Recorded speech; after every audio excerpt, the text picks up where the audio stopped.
Hello everybody and welcome to DRL TV. Tonight I'm your host James Pandoff. With me as always is Martin Wenzel. Tonight we bring you 200 laps at Charlotte Motor Speedway for the DRL iRacing Cup Series Charlotte 300. Got a lot to look forward to tonight. Martin, what are your takes on tonight? Who are you looking forward to watching? Yeah, I don't know. I mean, got a few guys jumping back in here. Josh Mayu raced a few races toward the end of last season. He's up there right now. He's qualified 4th place. And another guy out there, he raced last week in the All-Star race, and he said he might give this new package another shot. Chad Presnell back out there in the number 55. He's currently sitting 12th in qualifying. Yeah, Chad Presnell. We got a good full field right now. Logan McAnally back out there, Eric Wolf out there, Anthony Burrows back after an extended absence. So guys showing up for this big race, 300 miles. Yeah, it's going to be a long one here tonight. Glad to see Chad Presnell back with us. He participated in last week's All-Star race and nearly won the race. Right now it looks like Logan's on the pole, followed by Eric Wolf and Connor Lane, but we still have about 30 seconds left in qualifying to see if anybody can top that. Yeah, it looks like Richard Springer is going to be putting down Chris nice Lucky moving to second with a 29.178. Wow. Yeah, Chris Lucky is a guy just been on a roll. Yeah, we don't talk about Chris Lucky. I guess we do. I mean, Logan McAnally and Chris Lucky, these guys, I think they are neck and neck for Rookie of the Year in my book. I think Logan McAnally has 2 wins. Both of them have 2 wins, if I'm not mistaken. And both of them have been having really good seasons in their first year in the DRL. Oh, sorry about that, ladies and gentlemen. All right, well, it looks like we have wrapped up qualifying. Yeah, Richard Springer and Mike Springer. So Mike Springer is a regular points guy. He's starting 24th. His dad, I believe, is Richard Springer. Is I think he's Grand National Series, or he was last year. He might be Trucks. He might still be Trucks. But he's starting 23rd, coming out here to race the Charlotte 300. David Wright also coming up, and he's going to be starting 25th. And Taylor Butcher Benjamin bringing up the rear of the field in 26th. And as we grid up, we'll go to the front of the field. Logan McAnally and Chris Lucky on the front row. Let's see if we can grab Logan for an interview. Hey, Logan, this is James in the broadcast booth. You have a copy?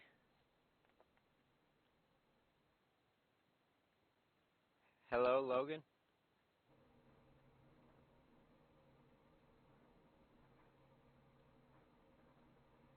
Looks like we're not getting any. He is not on the grid either. He might be taking... He's on the grid. I got him on the grid. Oh, yes, there he is. Well, mentioning the grid, a lot of these, a number of the cars running Memorial Day schemes, a little bit more patriotic schemes. Logan McAnally on the pole in that nationwide car, but a little bit of that Memorial Day weekend. So some pretty cool paints out there today. Logan McAnally's got a new one. Chris Lucky usually has his team scheme, but today he's running a 9lineapparel.com and a little bit of a patriotic scheme there. Yeah, a lot of these drivers supporting our nation, showing off these patriotic colors, and a lot of military drivers in the field tonight, so we thank all of them for their services. Yeah, a lot of cool schemes out there today. As we are now rolling off, getting ready to go green flag here for 200 laps.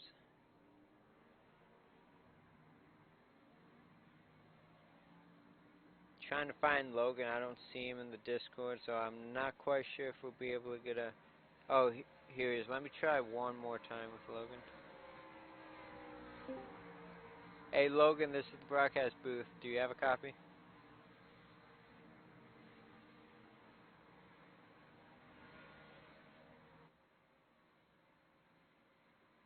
Alright, well, looks like we're having a little bit of difficulty with Logan. We won't be able to get an interview with him. Sorry about that, ladies and gentlemen. As the pace car is halfway down the backstretch, we're getting ready to go green flag racing.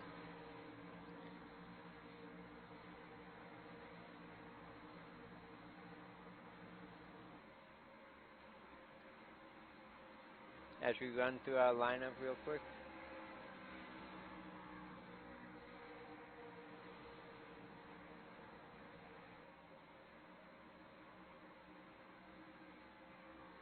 Logan McAnally on the pole, Chris Lucky in second, Eric Wolf and Connor Lane starting in lane 2, or in row 2, Anthony Burrows and Thomas Harmon, Richard Lucky, and Wade Hustad, and Josh Mayhew, and I think Mike Lemon. That's going to be your top 10. And here we go, green flag racing. Logan leads him to the line. What a great restart by him. Eric Wolf right behind him on the inside line as we see Connor Lane duck down to the inside as they enter turn 1. Yeah, looks like Connor Lane and Anthony Burrows kind of running a team scheme there. Both of them running, I believe that's a Vice City, something to do with Las Vegas. As they come out of turn 4, single file are the first 5 as Logan will lead this first lap. Eric Wolf giving him a nice push across that start-finish line.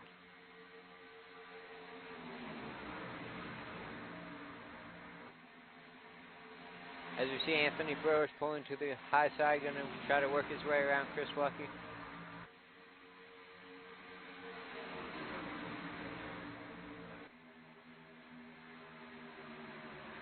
Right behind Anthony Burrows, we have Richard Lucky in that number 41. He almost had a win 2 weeks ago, at Kansas, but able to help Chris Lucky secure his second win of the season.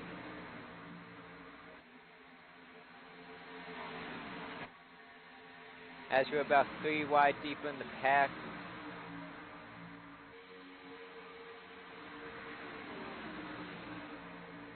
Got Chad Fresnel in the number 55 moving up to 13th, making a move on Jim Westerfield in that number 4.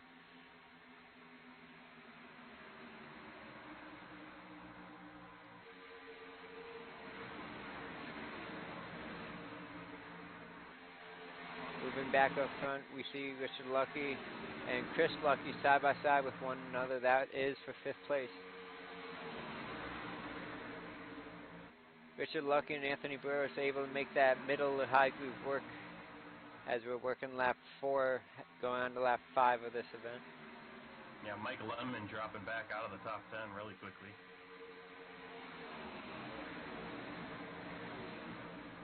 As we see Mike Lemon there in that pink and black number 38. Plenty of laps here. I'm sure everybody's just abiding their time. Nobody wants to get in a wreck and ruin their night this early.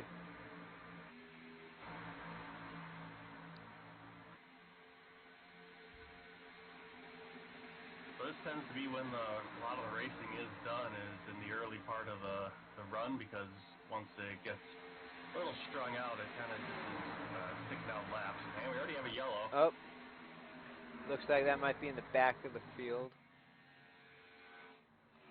I'm not quite sure who. Chris James, maybe? Yeah, Chris James, lots of damage on his machine.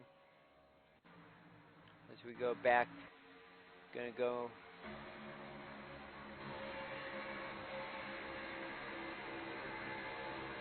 Coming off the corner, it looks like.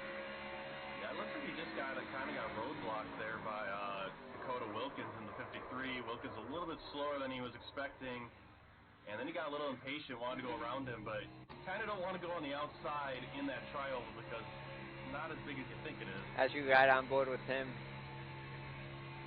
Yeah, he just had.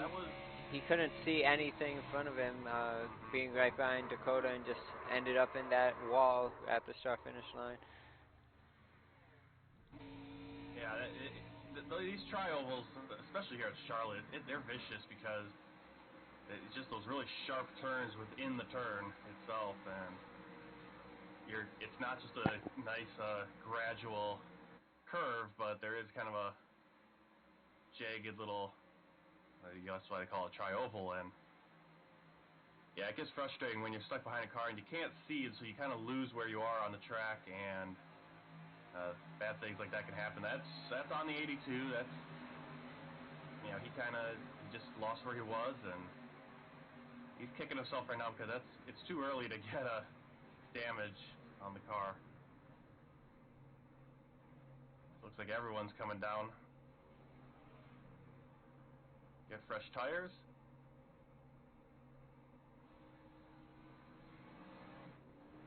Eric Wolf will be first off pit road. It'll be a race between the 62, the 5, and the 88. I think the 88 is going to be awarded second, Connor Lane third, and Anthony Burrows fourth. But they all came out right on top of each other after Eric Wolf.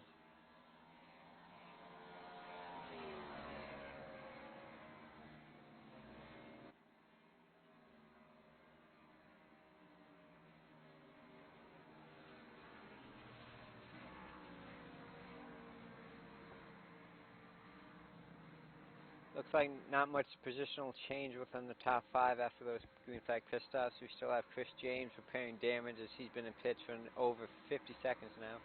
Richard Springer also in pits for an extended amount of time, 37 seconds.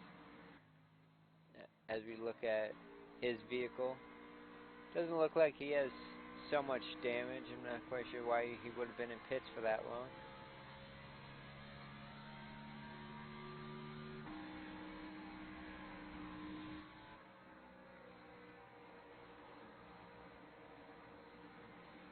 As it looks like we get the 1 to go signal from the pace car, and this field will be going back racing on lap 10. Yeah, looking back at Richard Springer, I can't see any reason why he was so long in the pits. Didn't look like he was in the pits any length longer than anyone else either, so it might be just a scoring error or something, I don't know.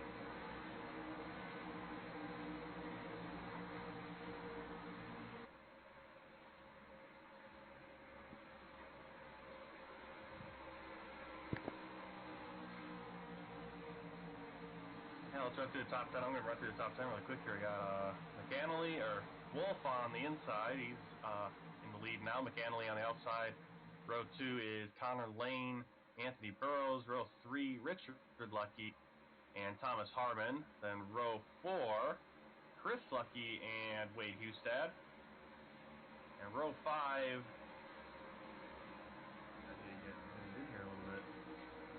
that's Jeremy Hebel and Chad Fresnel. And James Lorello, Josh Mayhew, row 6. Joe Helt and Jim Westerfield in row 7.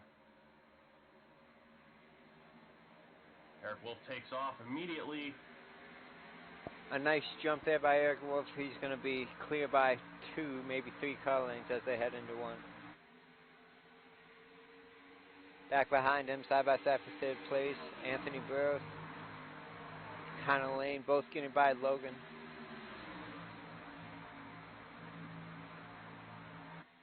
And then we see Richard Lucky side by side for 5th. Yeah, a little bit difficult to call out from the camera who's doing what sometimes, because you have to get used to some of these new schemes guys are running today. Connor Lane making a move. Connor Lane and Anthony Burrows on the outside making a move on Eric Wolf and Logan McAnally holding down the inside.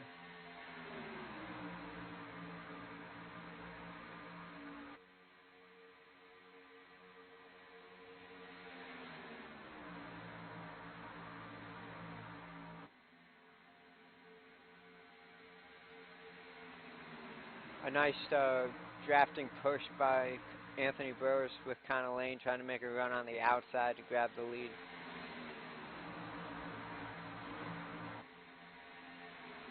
As the field more or less single files out behind him.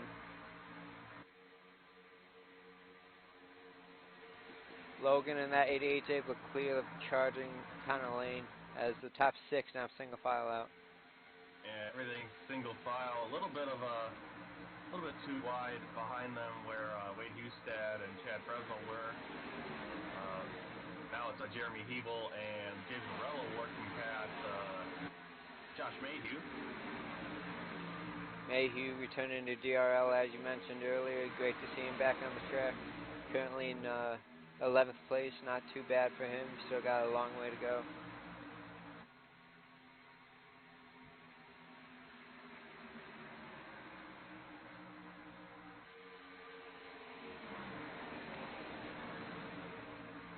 Behind them, we got John Mullins in the 64 in a battle with the 38 of Mike Lemon.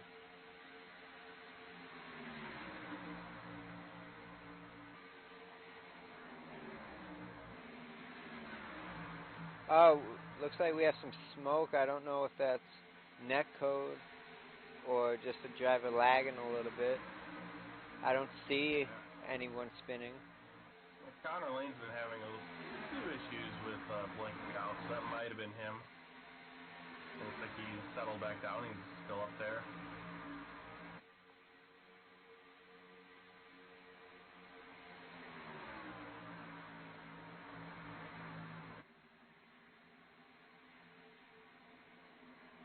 Oh, caution is out.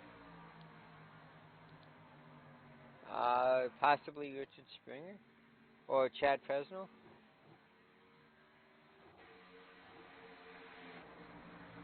Oh yeah, something happened to Chad Presnell there.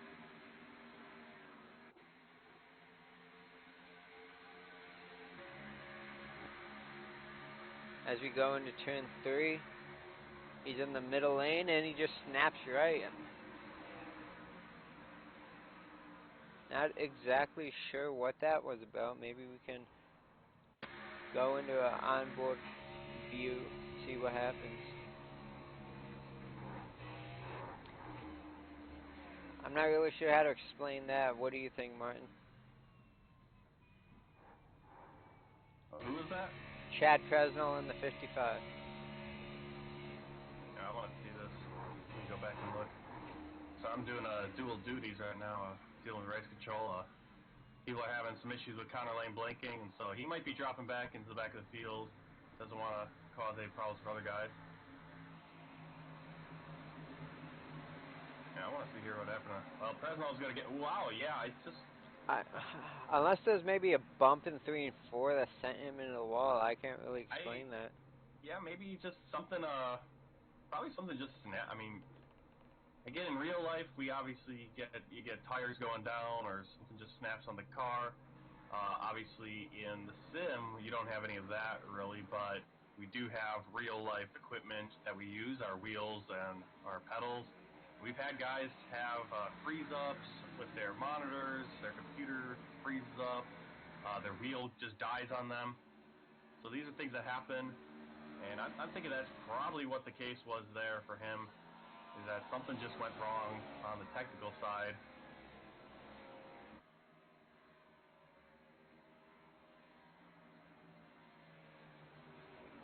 I don't know. I mean, if you look at his cockpit, he turns the wheel directly into the wall. I don't know if he's just... Yeah, very interesting situation there. So I don't know if it died. I mean, it looks like he had control over it, though, because he was able to bring it into the pits just fine after he came off the wall. So I don't know if he just didn't want to race anymore. And that's kind of a... Yeah, luckily nobody else got involved with that. It was just a single car, just him. So that is the good I don't news for know. the rest of the drivers. You never know. I mean, it could be maybe he had to do something else.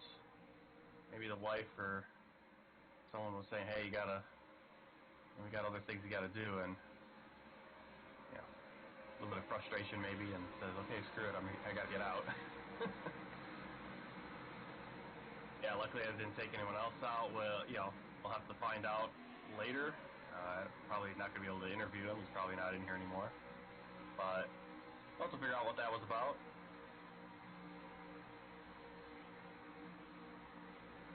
As we take a quick look at the sky as the sun is coming down, we're going to be heading into nighttime soon. Great night for racing. Different thing we get to experience this year in DRL is, in iRacing as a whole, that a transition from day to night. A nice cool 73 degrees outside right now, and it's only going to continue to drop as we go back to the leader, Eric Wolf, as they are still pacing around this track. Let's see if we can... Yeah, so Connor Lane's dropped back to the end of the field. He's been having a few connection issues. That was that big puff of smoke we saw, and so the drivers are saying they were seeing it almost every lap. I haven't been seeing it that often, but he decided to take one for the team. He's going to go in the back of the field and race around.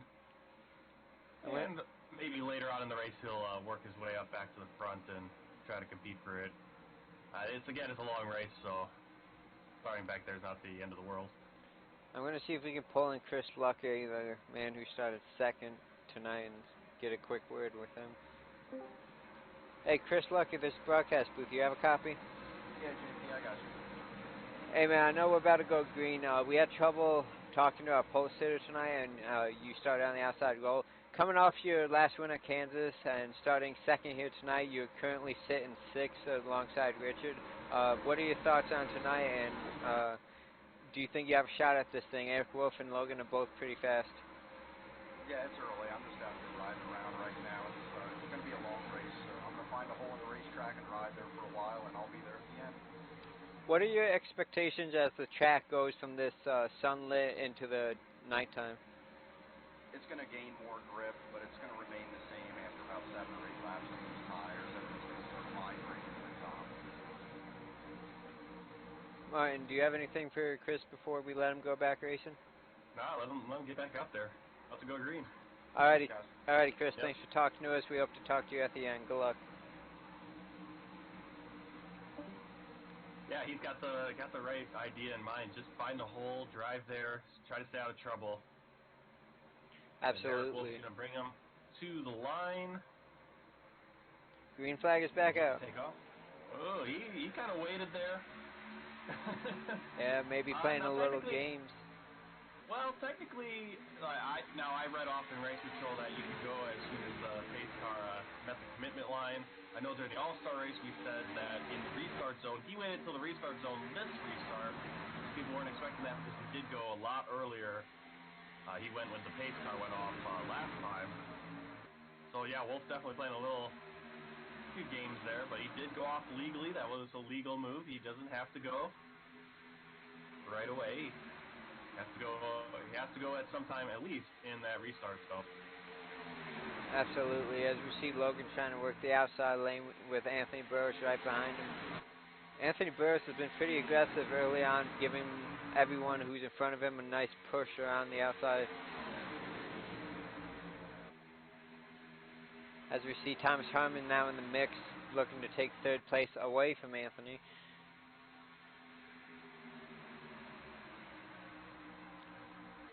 And just behind them, the man we were talking to, Chris Lucky and Wade Hustad, are now side by side. That's for sixth.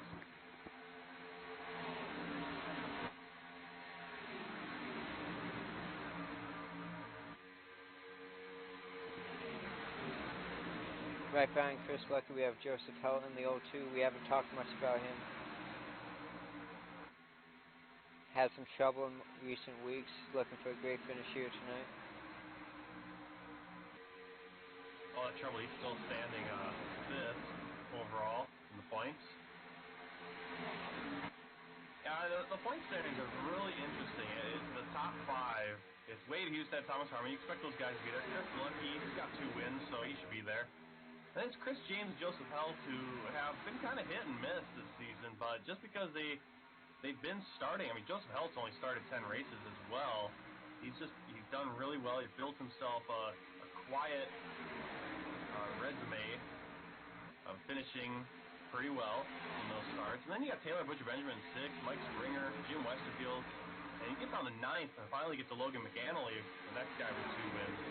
Anthony Burrows hanged out at 16th in points. He's only started 7 races this year, but out of those 7 races, he's won 4 of them. Yeah, high school obligations forcing Anthony to miss quite a few races. It's going to be hard for him to make the playoffs this season, so he's just looking to win as many races as he can. Yeah, well, if he keeps it up, he makes enough races, or he makes enough, he can still get on points. You look at the races he races, 4 wins, 2 second place finishes, a third place finish, and then that 12th place finish at Atlanta. That was when he got a little aggressive going for the win and kind of took that opportunity away from John Theodore. John Theodore not out there. Got a blinking car with Taylor Butcher-Benjamin. As we go a little deep in the field around 12th place, that's where all the action currently is, as we have Dakota Wilkins and Taylor Butcher Benjamin, Richard Springer, all right there fighting for that 12th spot. Yeah, Butcher Benjamin had a little bit of a blink there, and some smoke went up. He's right in front of Getty Buckner. We see those pink and black cars of thinking just going a little bit forward to probably our next big event will be that 4th of July weekend. And there goes Butcher Benjamin again blinking out. Who's down in the apron? It looks like that's who is that? So I recognize the paint schemes from afar. One name I am surprised I don't see here tonight is the number 2 of Ryan Hesgard. Yeah, that was Chris James. Chris James went down at the apron. Looked like, I think he was just letting everyone by because looks like he's down on power. Yeah, he's 15 laps down right now, so he's not really competing. Down, so. Just staying out of the way of the field. It's not as intense as Talladega or Daytona with the massive speed of the field. But being a smaller track, this track is a mile shorter than Daytona. Going back up front. Same kind of thing that pack racing. Gotta get out of the way. Thomas Harmon trying to clear his pass made on Eric Wolf, not quite able to do that. Logan now has a three car length gap between him and second place. Thomas Harmon finally able to clear Eric Wolf, but Eric Wolf's going to be looking to do a crossover. Thinks better of it and tucks in behind him. He's going to try to use that draft on the back straightaway.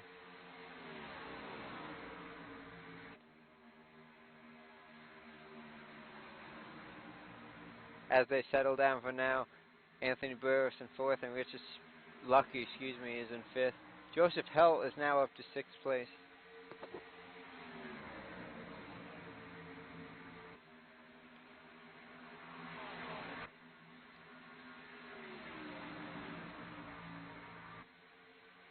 And Jeremy Hebel running 7th. Jeremy Hebel getting his nose in there up here in the Cup Series now, and he's kind of the guy I had tabbed last season to come away with the championship in the Truck Series. He's one of those guys that is a contender down there, and he's showing that he can race up here.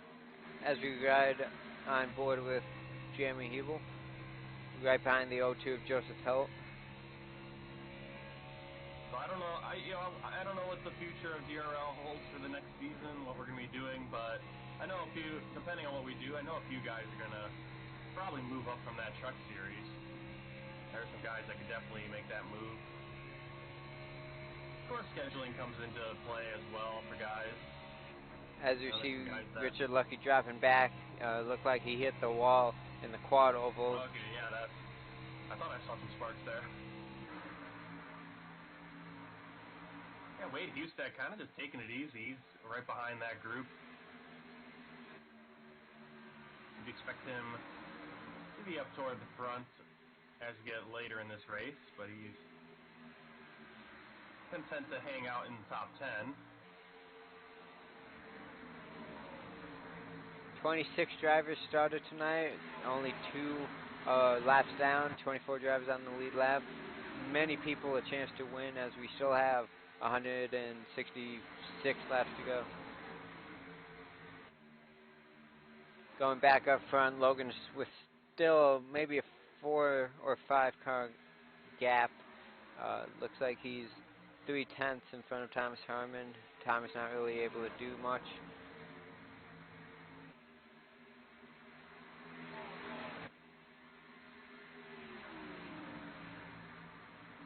Chris James has entered pit road.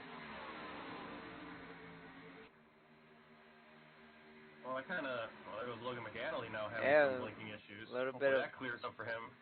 He's got room. He's not right on top of him, so he's not endangering anyone yet. But there he goes again, so that could become an issue. Hopefully that clears up. I'm not sure where Logan McAnally's at. I know I think John Mullins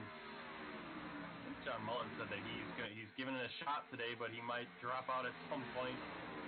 storms might knock out the internet and the power. And Chris James has stepped out of the car. He said, well, I'm out of it. No reason to spend the next 2 or 3 hours driving around in circles. That is too bad. He was hoping for a great night tonight. As we see Eric Wolf looking to the inside, Thomas Herman to try to take that second spot away.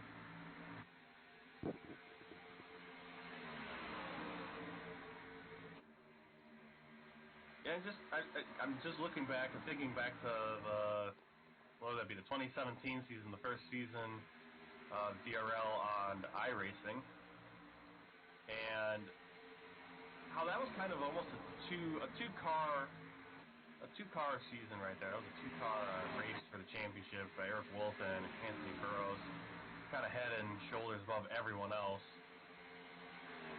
And last year got a little bit more competition. Obviously, Wade Hustad winning the championship, and then this year adding a few more top-tier drivers. Logan McAnally,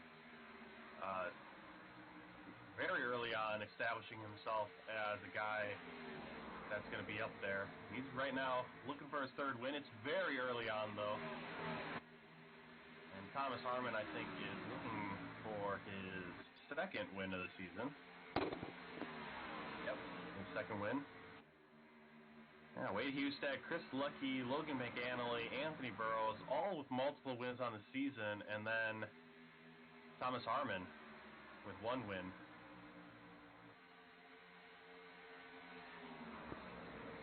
Yeah, a lot more competition added each and every year to the DRL Cup Series.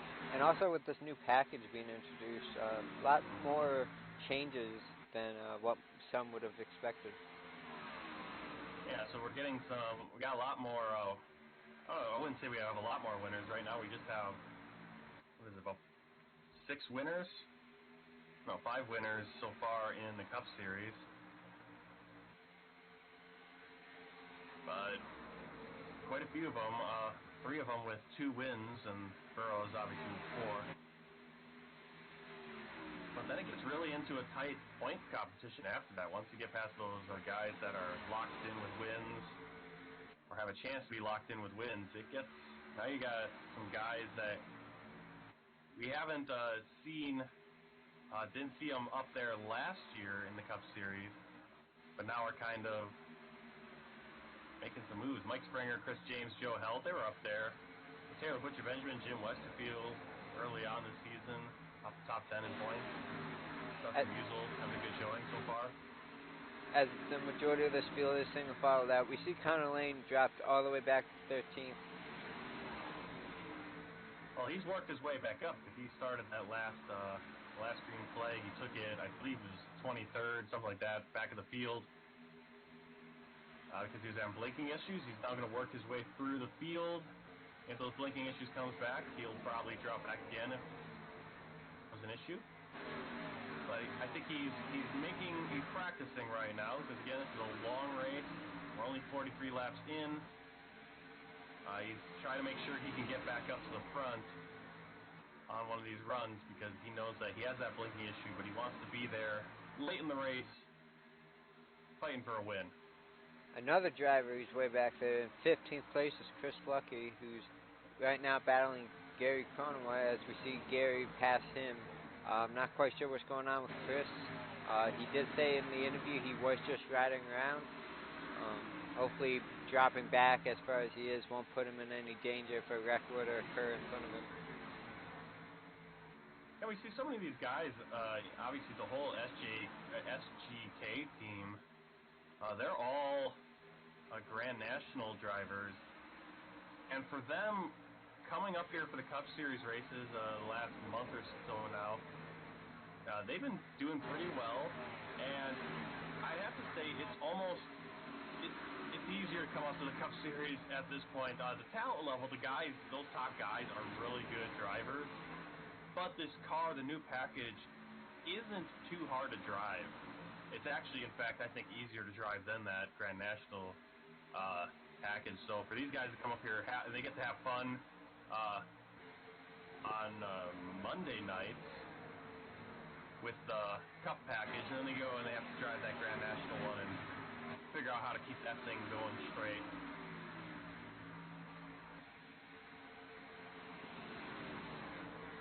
Catching up on Chad Pesnell, heard from him that his screen locked up and he couldn't see anything and ended up putting it in the wall. So that is very unfortunate for him. All right. Yeah, so that's one thing that could have been, you know, because it definitely looked like he steered it into the wall. So it didn't look like it was like a steering wheel failure, because usually the steering wheel failure, it kind of just sticks you straight and you just keep going. Yeah, absolutely no control. It didn't seem like a complete freeze up. I had one of those at Charlotte, I think in 2017. And there goes Jeremy Hebel. He hits the wall. He's going to go through the entrance to the road course. He's going to go through the grass. Looks like he's going to get back on track. He's got to try to get that lined up, though. Going to stay on the apron as he now, after everybody passes him. Yeah, so let's see if we can get a quick replay of that. Going to lose quite a few positions, but manages to keep the car in pretty good condition, besides the damage from hitting the wall.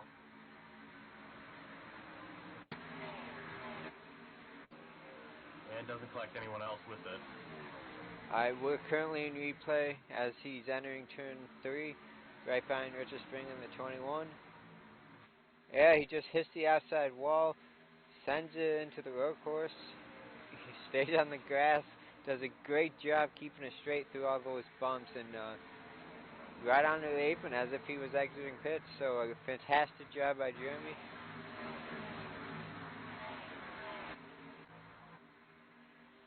Yeah, back to Chad Fresnel. That seems, you know, his screen locked up, so he turned that wheel right because he knows that he's going to get into the wall. Kind of risky, but there's no good solution to a situation where your car is still moving, but you can't see what your car is doing because your screen is locked up or whatever. I want to say I had that issue back in 2017, or maybe last year, but I think it was 2017. And I had kind of a similar issue, but it was a little bit different where I completely blinked out. It was an internet disconnect. But then I came back, and by the time I came back, I was in the wall, grinding the wall and everything. So you get those technical issues, and you got to hope for the best. Going back up to the front, Logan has about an 0.8 of a second lead as he's just pulling away with this one. Thomas Herman currently in second, Anthony Barros is in third. Eric Wolf has dropped back to fourth, and we have Richard Lucky rounding out the top 5. Who actually just got passed, as I said that, by Wade Hustad. So Wade Hustad trying to take 5th place away, but Richard Lucky not giving it up too easily. He's right on his bumper. Having a good run here. I believe the last caution was, what was that lap? It was about 36 laps right? ago. Yeah, these guys are currently on 36 lap old tires, so I'm assuming the caution was around 36 laps ago.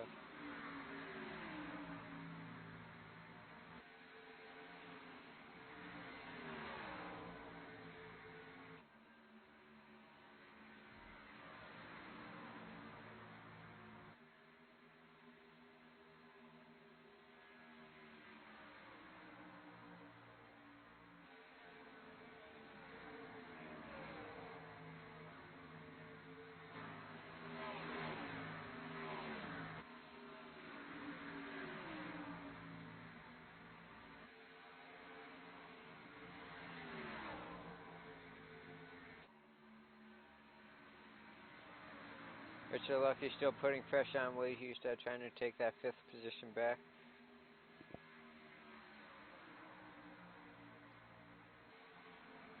That lead of Logan is continuously growing. It's about 1.2 seconds now.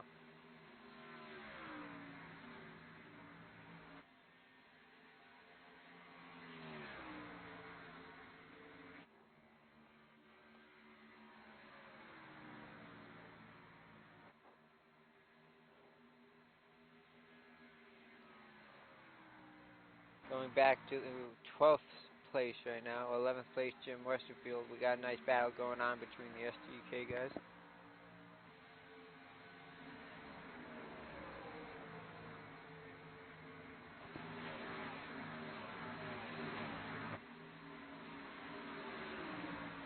Everybody just winding these laps down.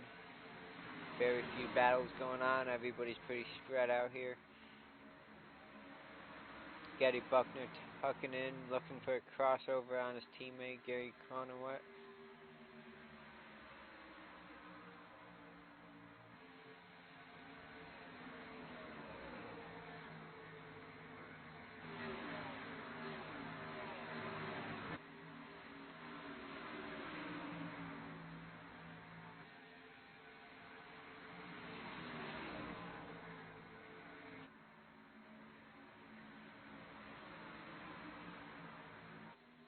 Going up to 7th place, Richard Springer. As we see, no one's really around him. He's just able to ride around, kill off these laps. Nobody to worry about.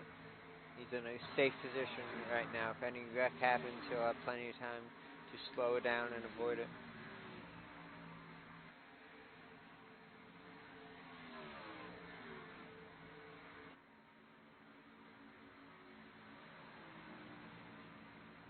Right behind him is Joseph Health in the 8th position, James Lorello of S2R in 9th. Connor Lane, who started in the back in the last restarts, worked his way all the way up to 10th.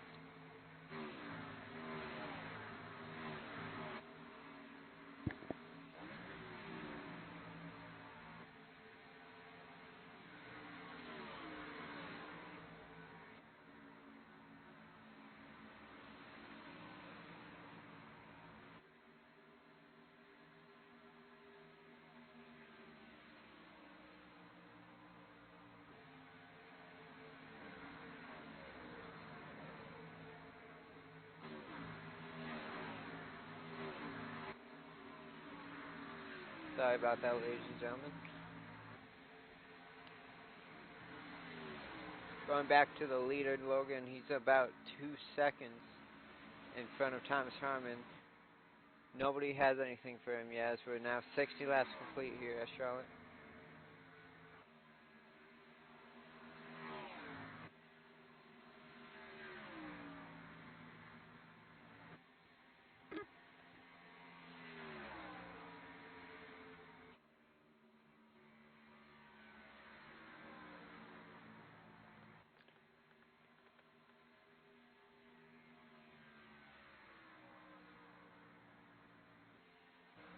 We're going to focus here on 2nd place battle. It's the closest battle we have between Thomas Harmon and Eric Wolf. As we have Getty Buckner going down pit lane.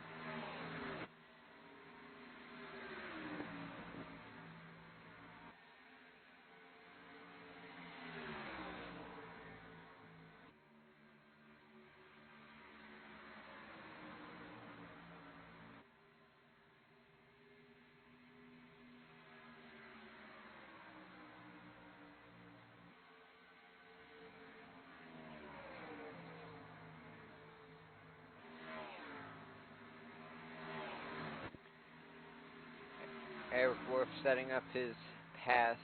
Thomas Harmon looking to the inside a bit.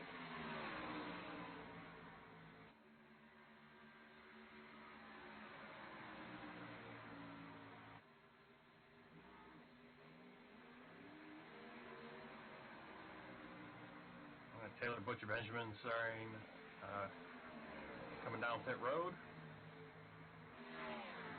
Probably the green flag stop. Green flag stops starting with him. Well, starting with Getty Buckner. Buckner coming back out now on the track.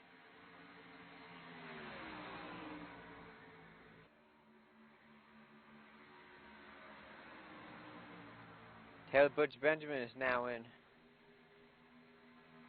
Looks like green flag pit stops may be cycling through here. 65 laps into this event.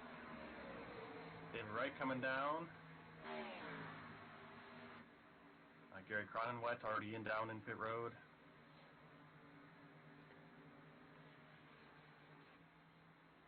We see Taylor Butcher Benjamin leaving pits right there. Let's go to the pit entrance, see if we spot anybody coming down. We see the lead is passed, so no one of them is pitting. As you see there, Connor Lane almost hit the wall on exit.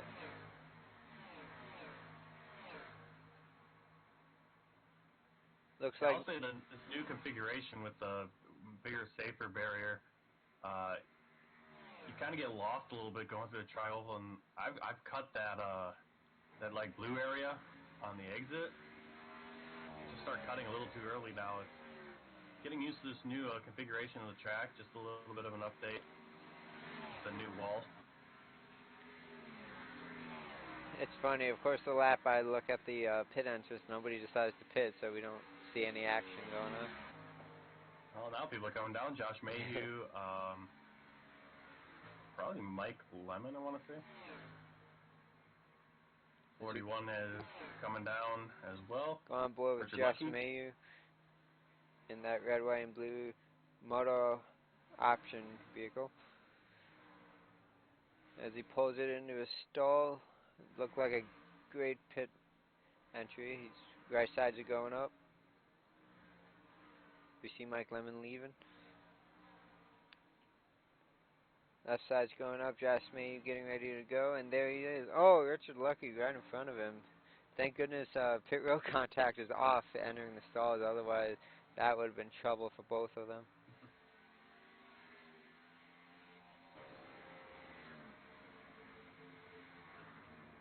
I'm trying to think how many pit roads don't have walls on the inside of them, on the right side.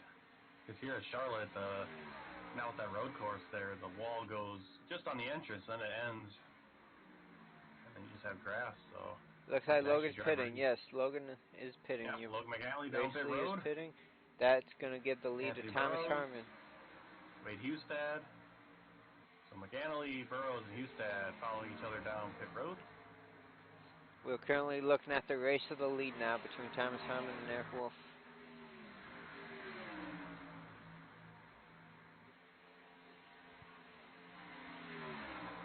And there comes the caution. Wow, tough break for those that stayed out, which wasn't that many of them.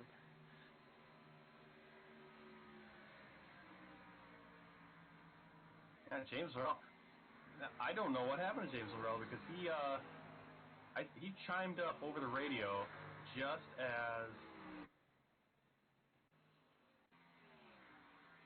Not sure if we're going to be able to get a replay. It looks like he disconnected. Yeah, you can't get a replay if they disconnect.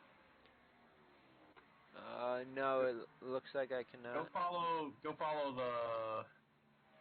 follow Joseph Helt or Connor Lane, and you should be able to see it because he's right between them. Yeah, it looks. He chimed up. He chimed up over the radio.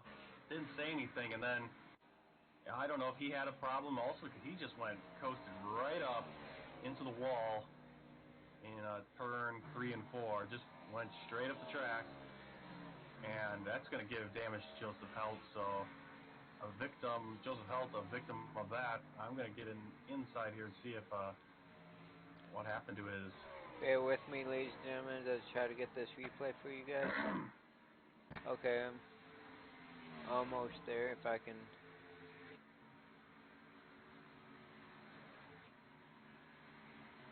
It looks like I think he just overdrove it. I don't know what he just completely forgot what he was doing there or something. Right. As they enter turn 1, Joseph Helt's right behind him.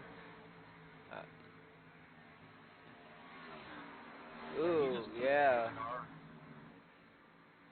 He just dove it in there, couldn't slow up in time, ended up in the wall. That is very unfortunate for Joseph Helt. I'm trying to see if there was some issue between him and Connor Lane because he almost looked like he was just trying to drive into Connor Lane there, didn't it? He was just driving in really hard, trying to get into Connor Lane, but wasn't able to catch him. I don't see anything earlier between the two, so I don't know what precipitated that. Maybe he just kind of got distracted and took it in too hard. Forgot to brake. Maybe he didn't have brakes. I don't know.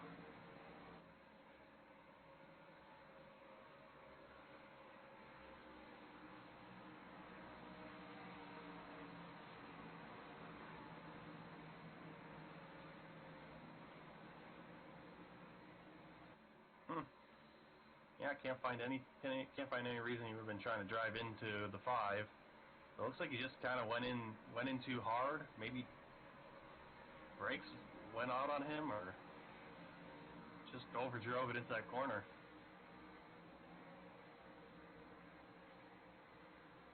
So that's going to take Joseph Helt out of the race. James Morello also stepping out of the car. Getty Buckner still out there. Dustin Musial now down a lap. Getty Buckner down a lap.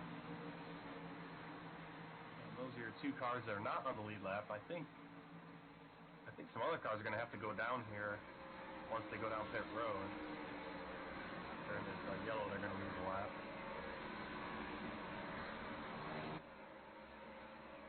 Yeah, a lot of people are going to be waving around here.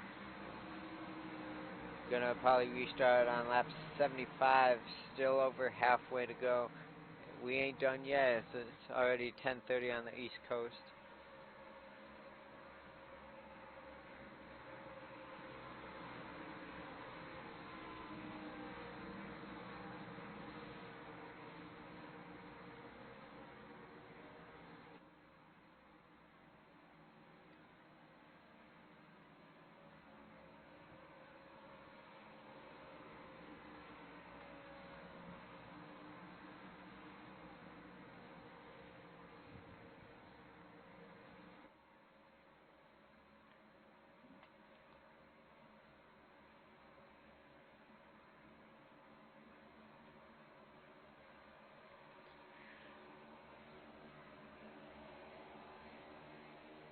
I was going to try to grab an interview with Joseph Helt, but it looks like he has disconnected. As we have the wave rounds going by, we're going to be going racing here very shortly.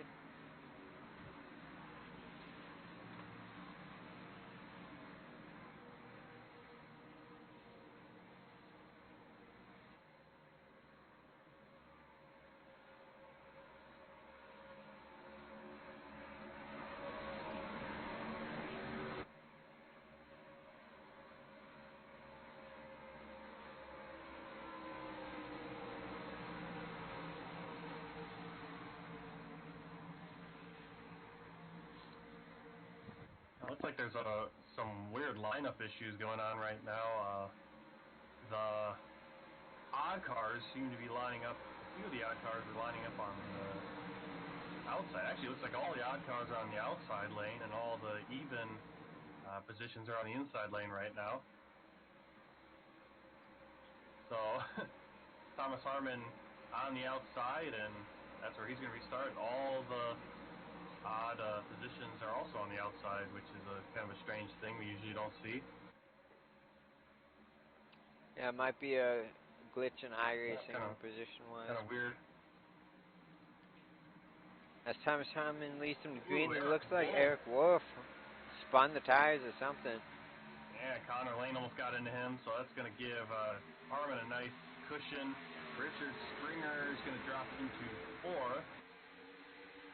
Springer started 23rd. He started right there near the back of the field. He's up in 4th now. Mike Springer started 24th. He's up to 7th. Jim Westerfield in 17th, or started 17th. He's in 6th. We got a lot of kind of late in the pack cars. They're up there right now. Our leader, or our pole sitter, Logan McAnally, he's back in 13th. As you see Connor Lane working his way to 2nd, right next to Eric Wolf. Right behind them is Chris Lucky, back to 4th after being mid-pack during that last stint.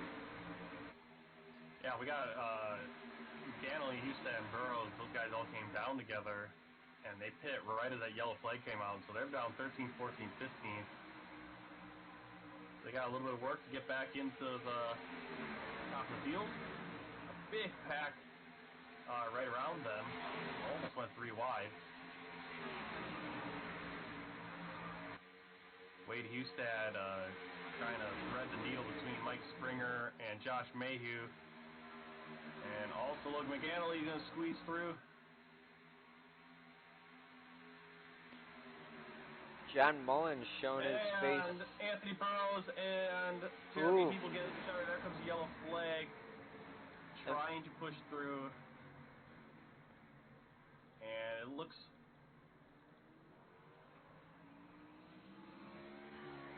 Yeah, it looks like what happened was Jeremy Hebel started going in to get past Mike Springer to make it 3 wide.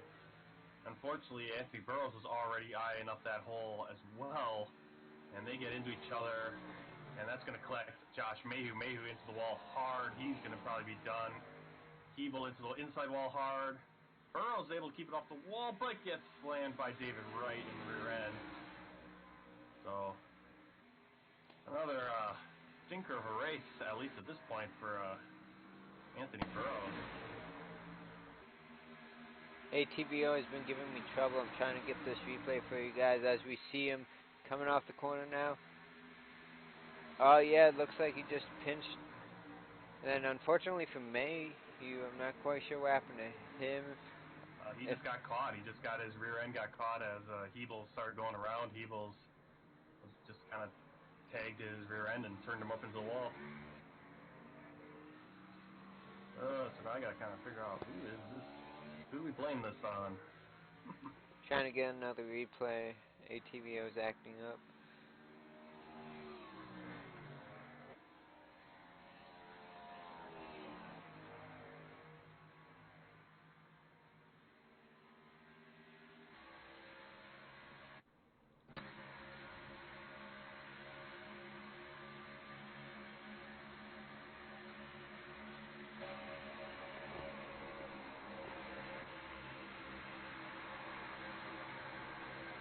As they come off the corner here, you can see Anthony shooting the gap. Jeremy might have came down a little bit, and then, yes, Martin, you're right there. The left front of Jeremy just barely clips Josh Mayhew, sending him into the wall. Yeah, And and David looking at Wright that, getting it's like involved as well. Yeah, looking at that, I mean, who do you think is... I think that was Hebel coming down that was the issue, because Burrows was already in that line, and he was going there. Yeah, it's a very tough call. Everyone battling for position there. Burrows was kind of already shooting that area. He was shooting that middle line. Hebel was behind Mike Springer, and then decided, hey, I need to get down and kind of move past him. And at that moment, they just got into each other. That's kind of a situation where it's just they're battling for that same real estate. And that's unfortunate for both of them, and especially for Josh Mayhew, who's just trying to drive around and already had Wade Hustad and Logan McAnally nearly collect him as they were forcing the issue 3 wide through there to get their positions back. That yellow flag. Yellows breed yellows. Cautions breed cautions, and that's kind of why, because especially when you have a lead group of guys come down pit road just as the caution comes out, and then they end up in the mid pack. They're going to be a little antsy to get back to the front. And so after all that shakes out, Wade Hustad and Logan McAnally, they got back up to 8th and 9th.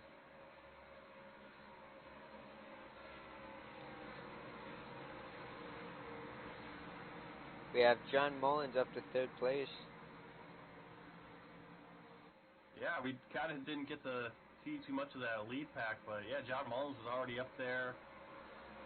As I was saying, yeah, we had a few guys who had started in the rear of the field, further back than top 10, and they were up there because that yellow flag came out as some of the leaders were in pit road, and so they were able to gain position. And so John Mullins now in a pretty nice spot on this restart. Let's see if they're going to line up correctly this time. I think they will. Looks like John Mullins has the inside line where he should be.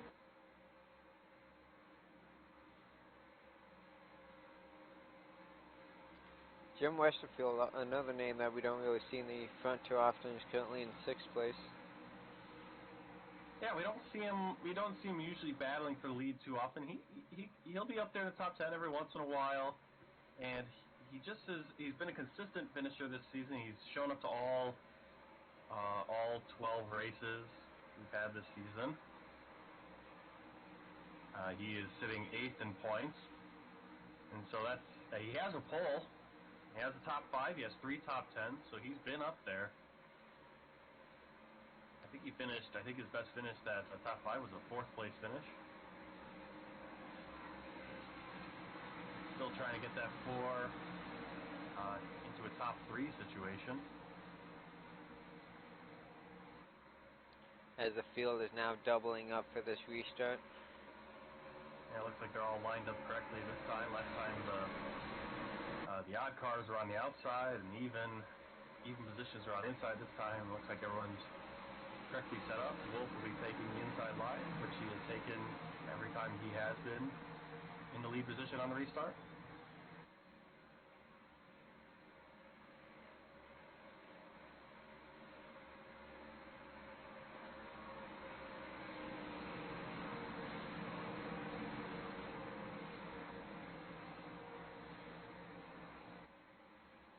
Very unfortunate for Anthony Burrows, hoping for another win here, especially a prestigious race like this one.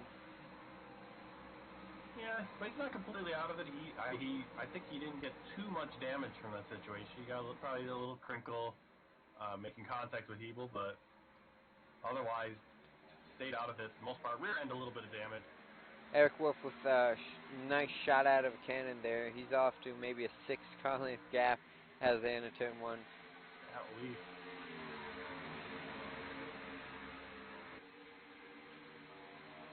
Thomas Herman looking to the outside of John Mullins as we see Wade Hustad now going to be falling in behind Thomas Herman, trying to get by John Mullins. Yeah, Hustad made a lot of moves there on the start, or I'm not sure what happened, but him and McAnally were right near each other when that caution came out, and now they're about 3 or 4 cars between them.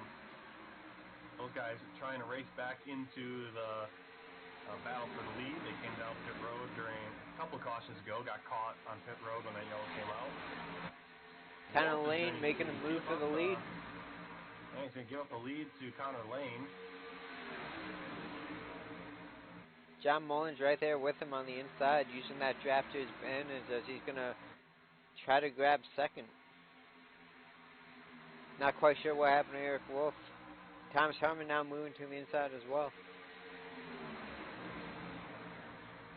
Nobody wants to help Eric Wolf as he's left outside stranded.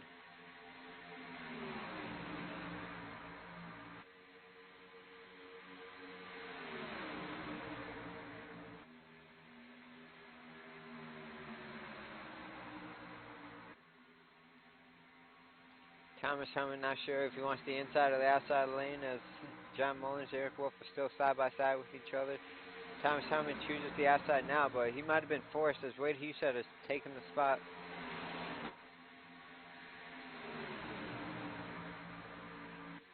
This is almost looking like Talladega. 2x2x2 is the front 6. Front 8 now is Logan and Richard Springer join it. Eric Wolf back to the inside of Connor Lane. He's going to take the lead. Connor Lane ducking down behind Eric Wolf. Moving to second place. John Mullins, Thomas Herman still side by side with one another.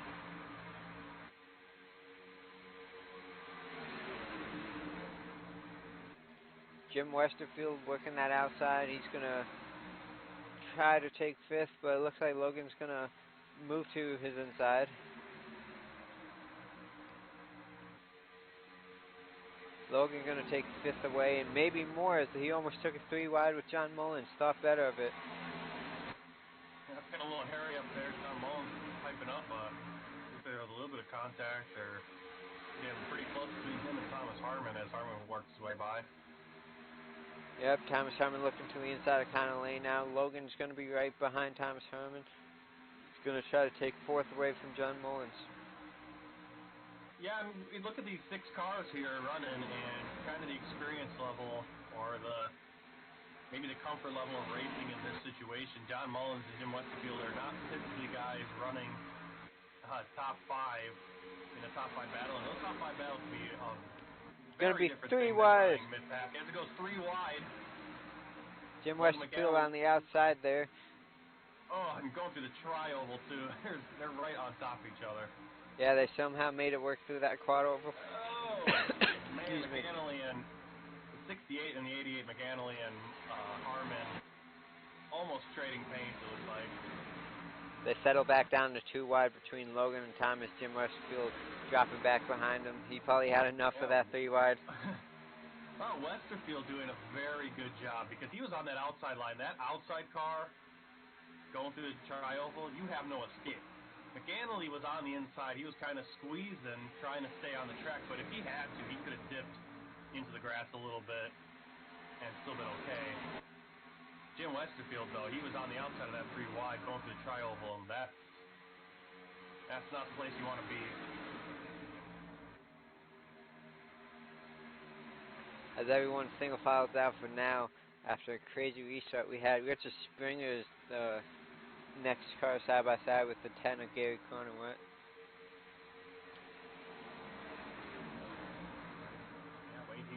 Wade Houston was ahead of that group. He was ahead of Logan McAnally. McAnally worked right past him. Looks like Alexander Russell's going to make a move on Gary Cronenwett in this next turn. Yep, and Mike Lemon right behind him. Ooh, that's very close off the corner.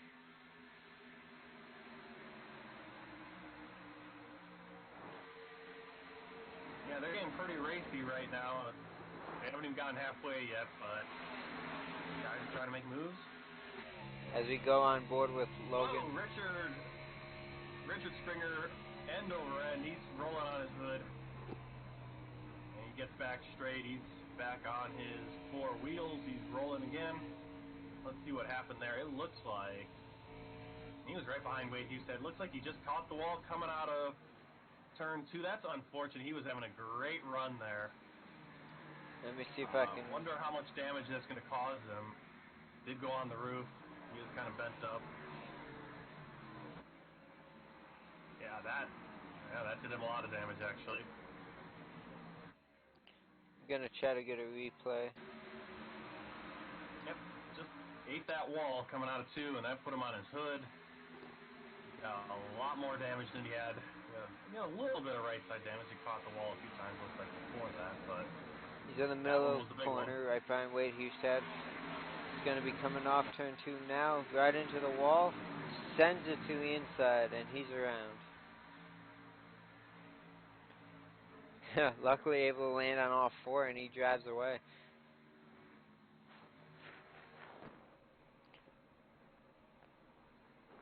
Had to put him in the pits as the leaders are coming down.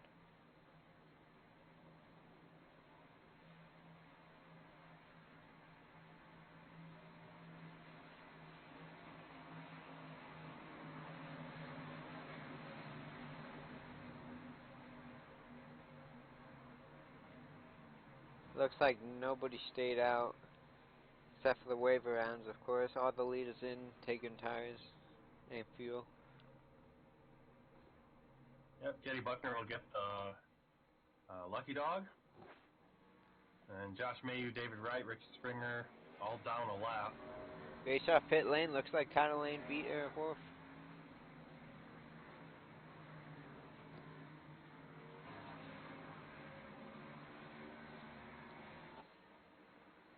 So an interesting group for this top group, top 10. Connor Lane's a guy who kind of been on and off in DRL, so we don't have a real full understanding or background of his skill or talent or what he's been able to do, but he's showing today that he's a guy that could compete for the win. Eric Wolf, we know. Wolf being the champion in 2017. Thomas Harmon definitely came on strong last year and has continued that into this year. John Mullins still looking for that first Cup Series win. He's usually not a guy we see here in the top 5, and midway through this race, he's right there. Just getting lucky. I think mostly that pit stop, all 3 cautions ago now, that situation let him get into this area in the field, and he's hanging on to it just fine. And Logan McAnally and Wade Hustad. Logan McAnally right now, him and Chris Lucky putting themselves in position. I think Logan McAnally at this point I put my he's a guy I think a championship contender. Chris Lucky, he's got lucky a few times there, but he's got 2 wins, so he's in the playoffs. We'll see what he can do. Those 2 guys battling for Rookie of the Year at this point, and trying to kind of do what Wade Hustad did last year, which was be a rookie and win the Cup Series.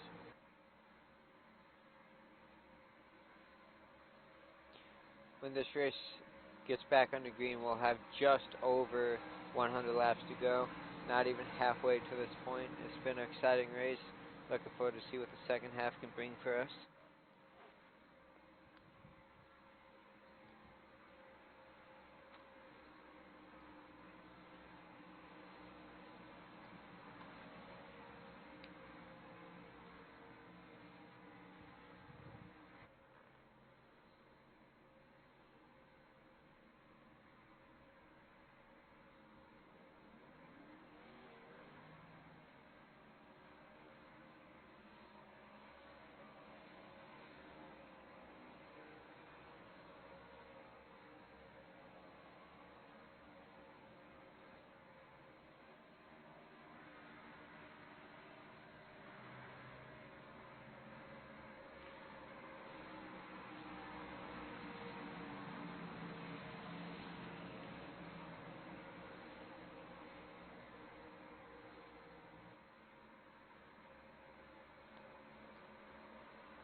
Field double stacks now. Connor Lane's going to be able to lead him to the green. He looks like he's going to choose the inside line.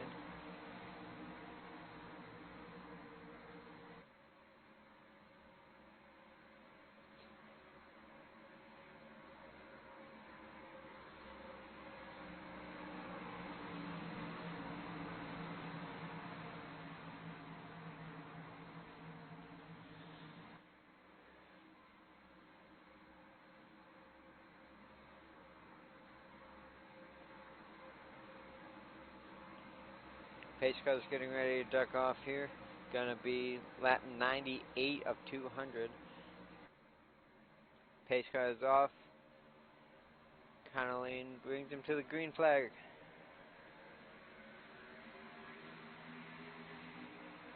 Connor Lane, Eric Wolf, Thomas Harmon, Logan is side by side with John Mullins, and Wade Hustad right behind them.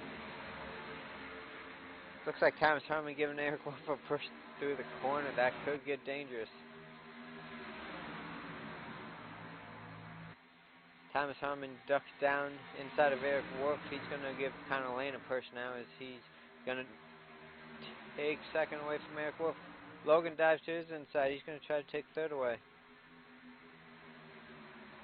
Eric Wolf in a little bit of trouble as now Wade Hustad to his inside.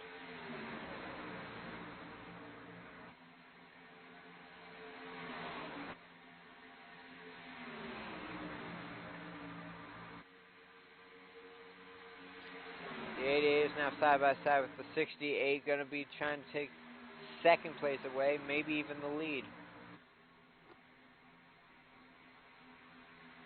Side by side at the line, Connor Lane does lead that lap.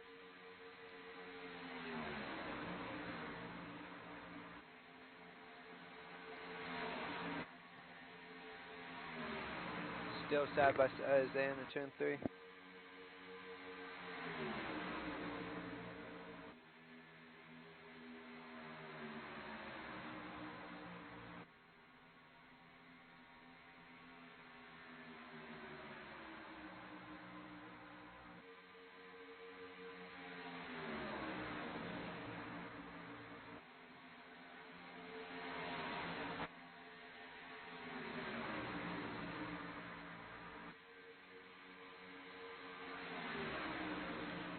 Heading into turn 1, Logan is now your race leader. Just past the halfway point, Eric Wolf in second. Connor Lane in a battle with Thomas Harmon for third. Wade Hustad and John Mullins side by side behind them.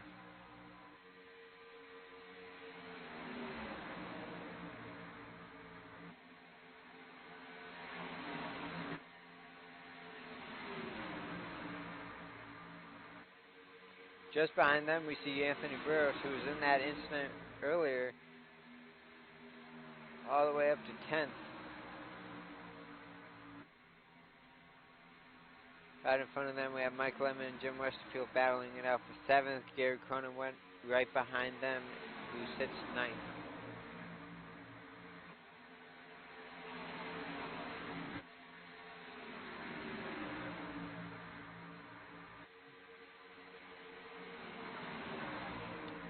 A lot of exciting racing going on right now. It's Wade Hughes dives to the inside of John Mullins. He's going to try to take 5th place away.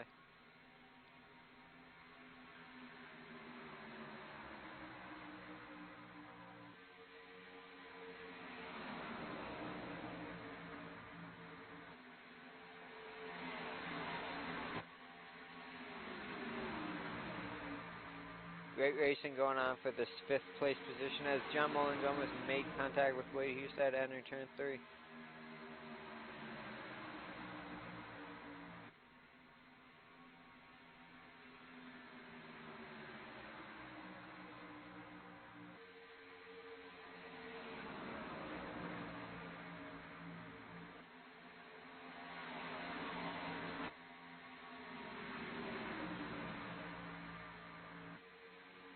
Entering turn 3, top 4 single filed out side by side for 5th. Jim Westerfield behind them in 7th. Wade Hughes able to execute the pass on John Mullins. He takes 5th single-handedly. Gary Cronin now looking for 7th. As we see a little bit of blinking issues there by Connor Lane. Not quite sure where my partner Martin Wenzel went, but that's okay. We're single file through the first 12 positions.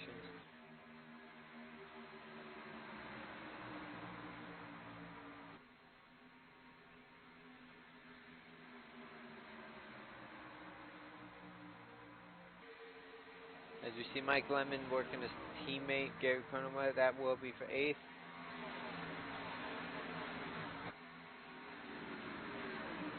And caution is out. Let's see if we can see what happened.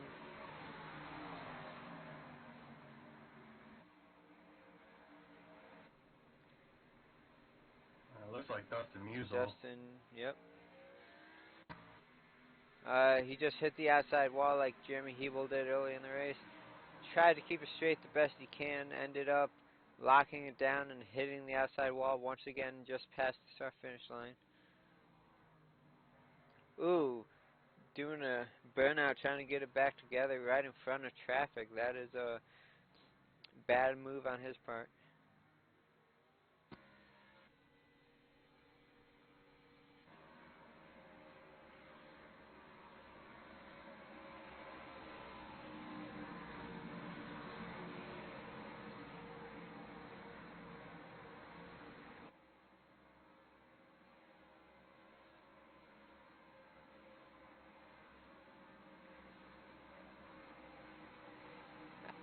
$13 laps on these tires. I'm going to expect everybody to pit. Still got plenty of laps in this race. No need to try bold strategies yet.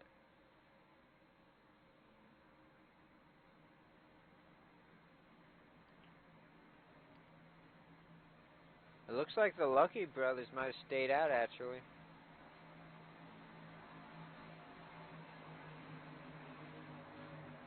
Yeah, move them up to the lead. Both Richard and Chris decided to stay out.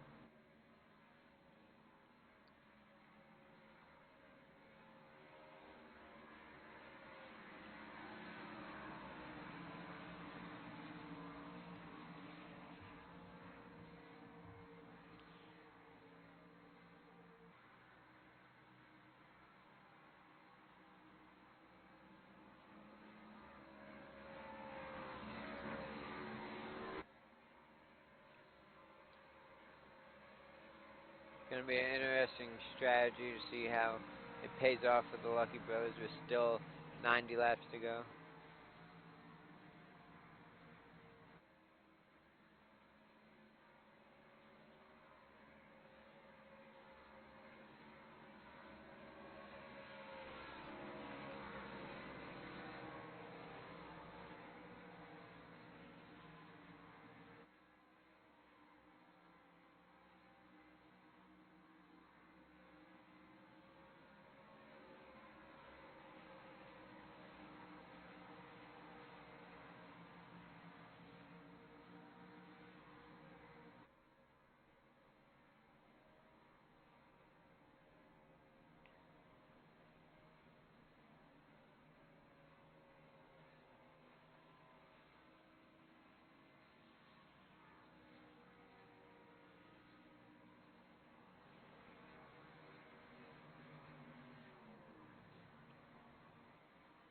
Chris Lucky decides to come down pits.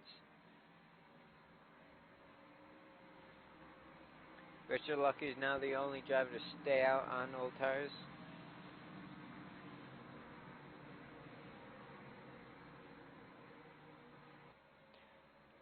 We saw what happened on a strategy like this in the truck race.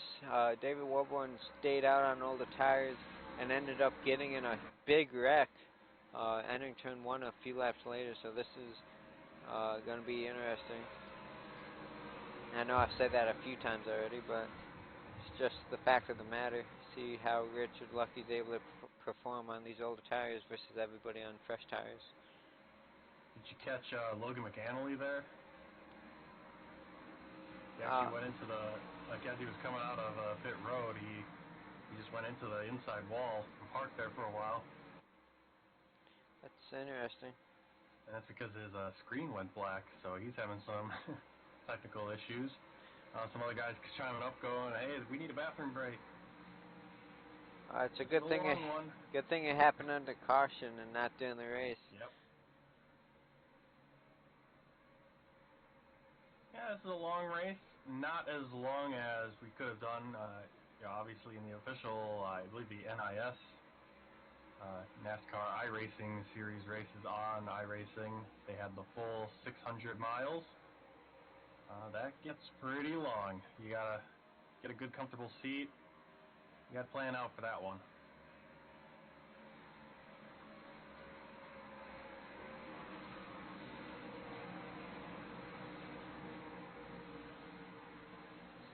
Normally during our mile-and-a-half races, like at Kansas, for example, we only run 133 laps, so this race would only have about 20 laps to go.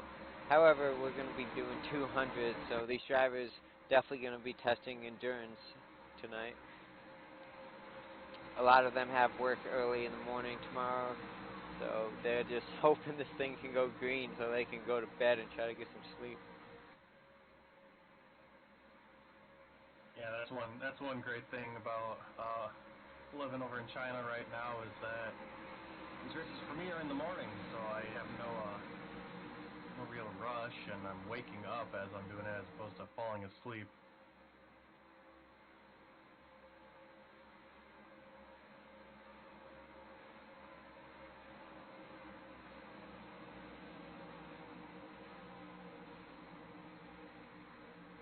Alright, Logan McAnally is saying he's going to be dropping to the back on the restart.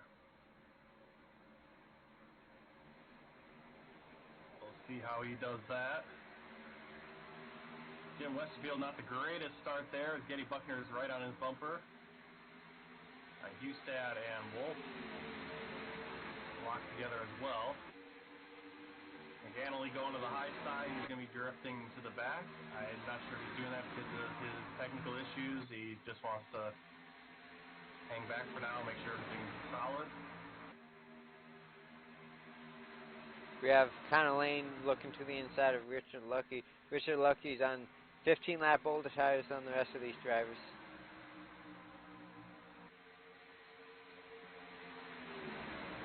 Wade Hustad, Eric Wolf looking to the inside now. They're going to be able to get by him soon enough. They might end up 3 wide with Thomas Herman and John Mullins side by side. Yeah, we're still got John Mullins up there, and then another name, Getty Buckner, running 7th now. He was down a lap for the longest time, got that lap back, and he's now up in the top 10. So it's a long race.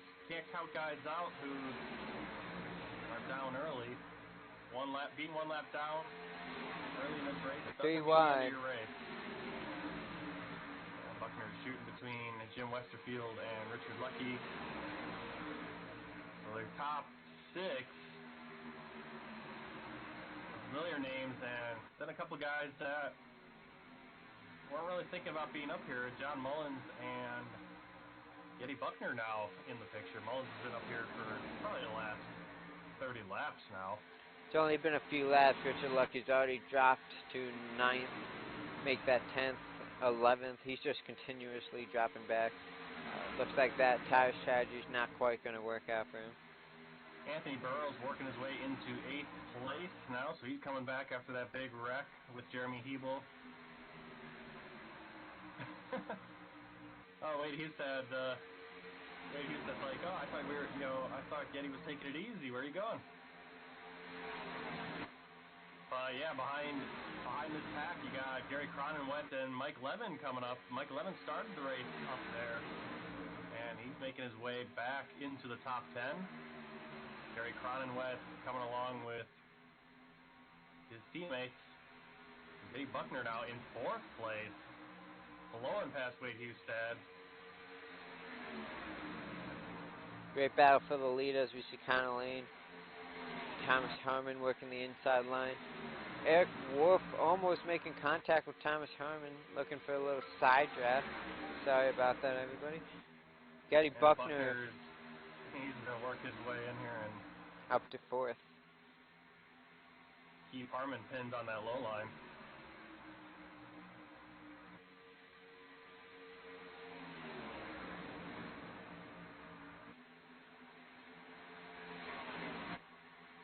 We've had some big moves this race. Getty Buckner going for 22nd. Now he's battling for 3rd. He's actually going to move into 3rd, I think. He's going to still be battling for it, but he looks like he's got the edge right now. He went from 22nd to 3rd.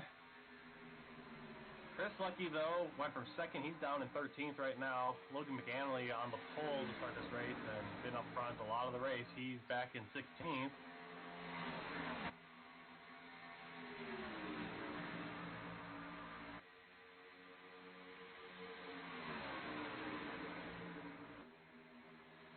Great battle for 3rd right now. Getty Buckner staying strong to the outside of Thomas Harmon. It looks like he might be close to clearing him as they cross the line.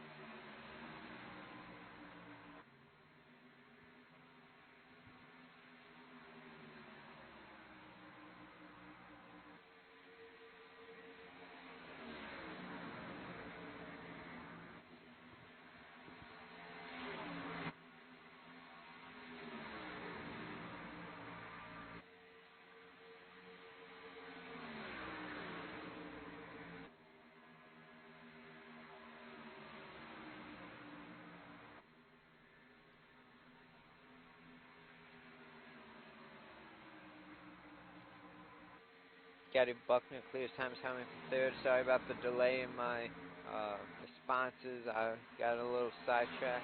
Wade Hustad up to 5th place.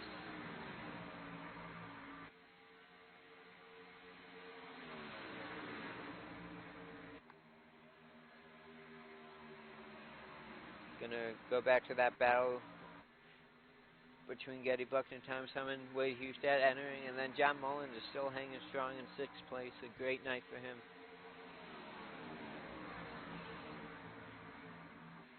As we see Thomas Harmon back to the inside of Getty Buckner, he's going to try to take back 3rd.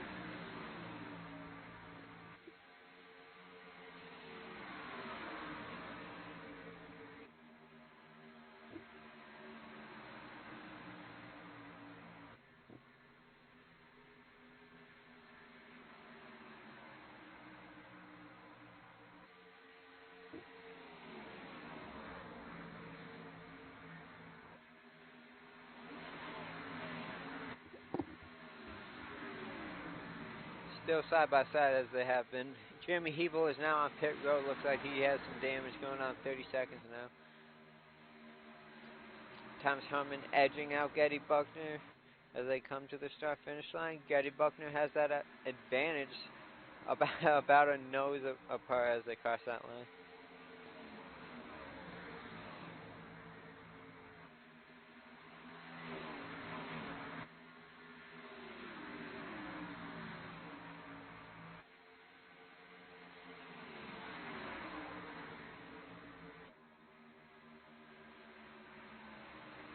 Looks like Getty's going to give that position to Hustad now.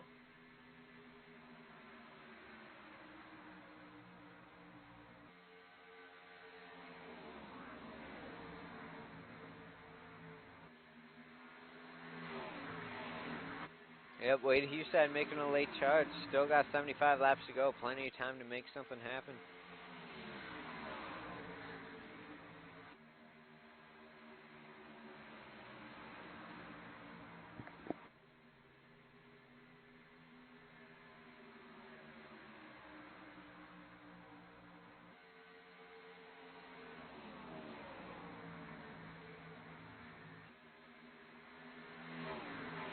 So the contact between 38 and the 62, Mike Lemon, Anthony Burrows. Lemon just got up into him, put Burrows into the wall. Some more damage for Burrows on the right. Stop.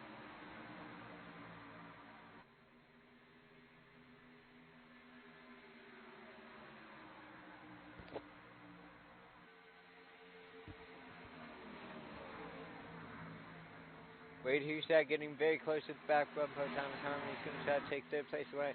As we see, Anthony Burrows has now entered pits. Anthony Burrows caught up in that wreck earlier. Unfortunate end to his night. He's definitely going to be going 1, maybe 2 laps down, if not more, depending on how long he stays in the pits.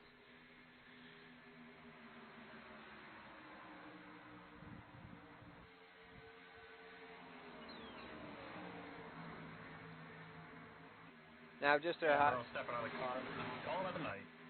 Just a hypothetical situation. If Connor Lane were to win tonight, that will not be enough to lock him into the playoffs, as he has missed too many races for this season.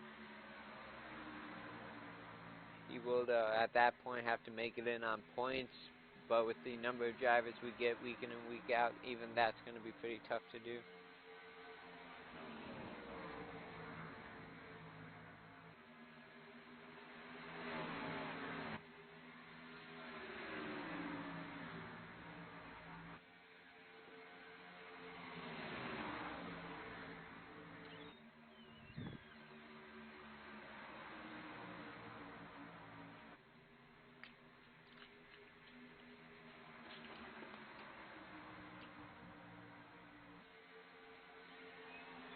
Great race here so far. 70 laps to go. We're winding down these laps. Great battle for the lead is shaping up. Gonna introduce 2 more drivers if they can get side by side. Maybe even a 5th if Getty Buckner is able to catch up.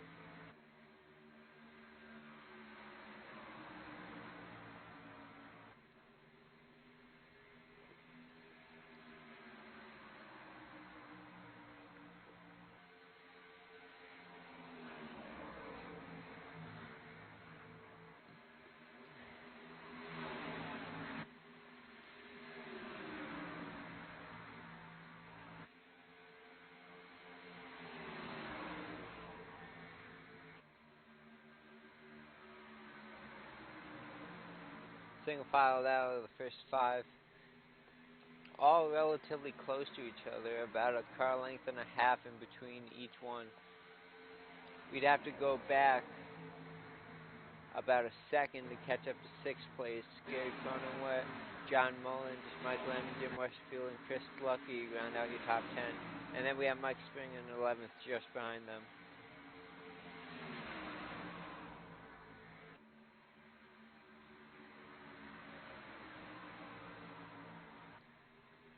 So it looks like we have about 2 main packs going on. The second one's more grouped together than the first one. Only 16 drivers on the lead lap. 4 DNFs. Excuse me, 6 DNFs tonight. Only a few cautions though. Some of those DNFs were just drivers getting damaged from a wreck.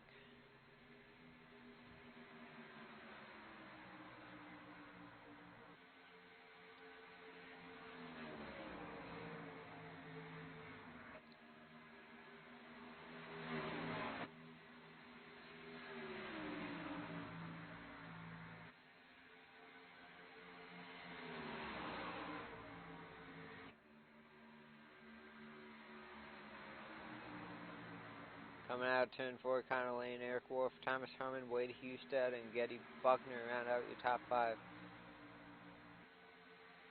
Let's go back in the pack. We have Chris Lucky side by side with Mike Lemon. Mike Springer right behind Chris Lucky. This is for 8th.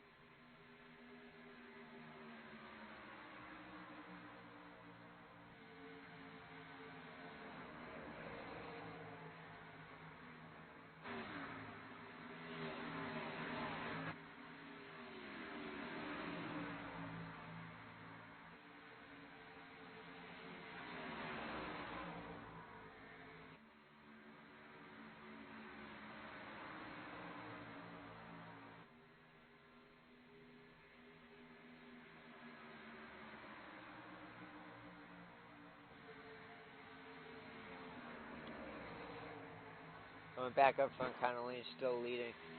Eric Wolf trying to reel him in. Wade Hustad still trying to get by Thomas Harmon. Getty Buckner's trying to hang on, but he is falling back ever so slightly each and every lap.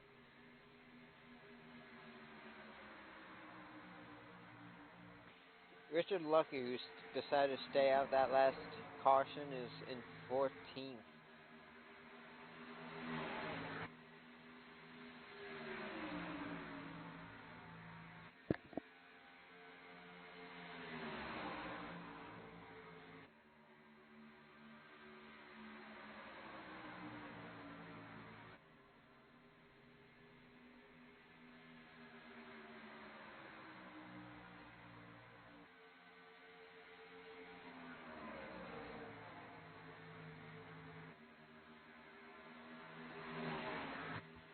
When they hit the line, it would be 60 laps to go.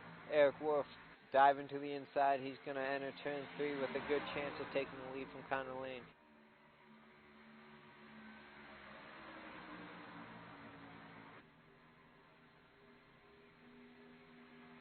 Yeah, pretty familiar 4 cars up here. 3 cars. Connor Lane is kind of the new guy, in a sense. But Eric Wolf, Thomas Harmon, Wade Hustad, right where we expect them to be, and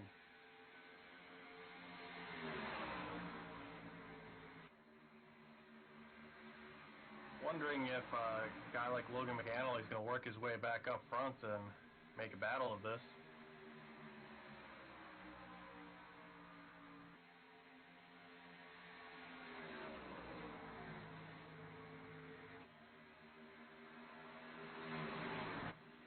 Oh, Eric Wolf in the wall. That might be a caution. Yep, Eric Wolf into the wall.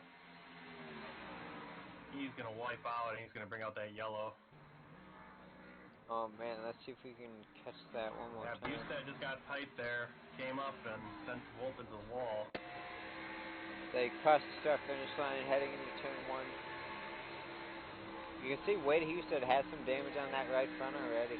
But he's just going to wash up and hit him, putting Eric Wolf into the outside wall, then the inside wall, and he just ends up losing control.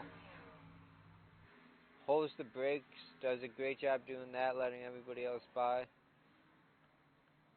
Looks like that might be an end to his night.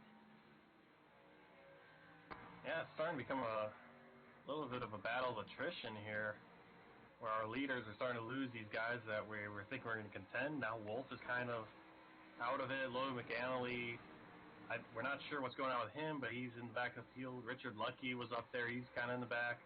There's a lot of cars out there that have been fast, have been up there, competing hard, and we don't know what they're going to do. We still got a significant amount of time in this race.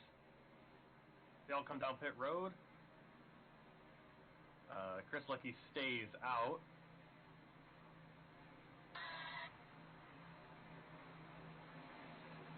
Taylor Butcher Benjamin is staying out as well. He's down 4 laps, but Chris Lucky stays out. He's going to be leading a lap. Getty Buckner has gotten out of the car, probably due to he's got work. That's why he's not up here in the booth tonight. Chris Lucky once again staying out. He did do that last caution, however, and decided to pit last minute. We'll see if he actually stays out or not on 34 lap old tires. Connor Lane just wins the battle off pit road in front of Thomas Harmon. Just got probably an inch or two of his nose across that line before Harmon did.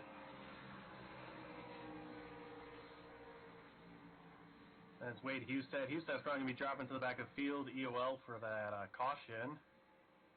And Gary Cronenwet. So Cronenwet replacing basically where Getty Buckner was, his teammate. Buckner getting out of the car, probably due to real-life obligations.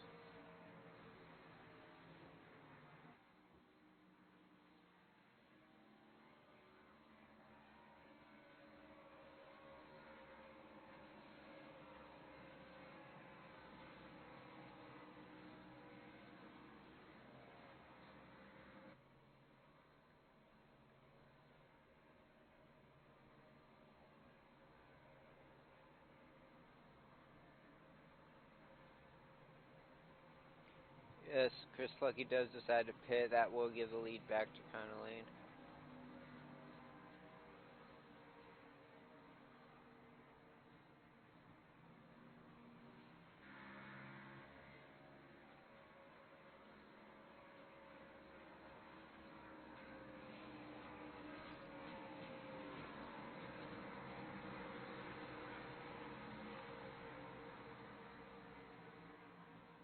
Husted comes back down pit road. He's got to repair some of the damage he got from making in contact with Wolf as well. Wolf's coming down again, along with Logan McAnally. So a couple of these front runners, or a lot of these front runners, 3 or 4 of these guys now having some trouble. We already lost Anthony Burrows, Logan McAnally, Eric Wolf, and Wade Husted all going to be tail end of the field when they come back out, if not down a few laps, depending on how long they stay in.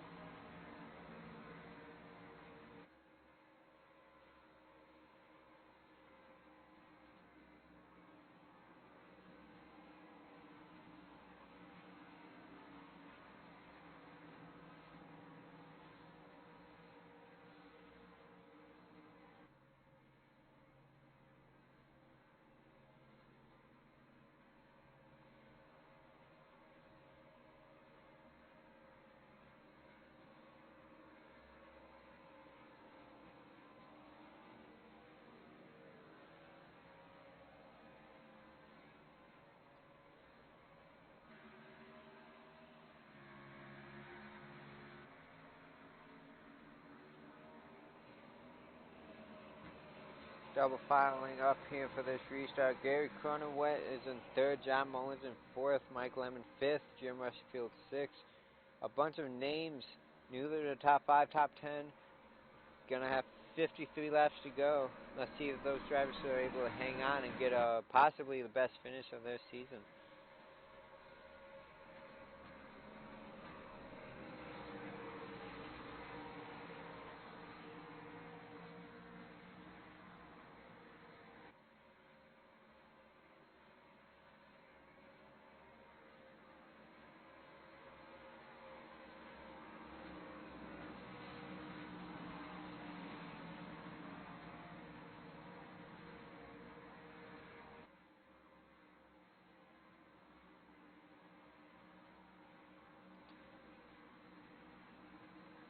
$16 drivers on the lead lap here with 53 laps to go.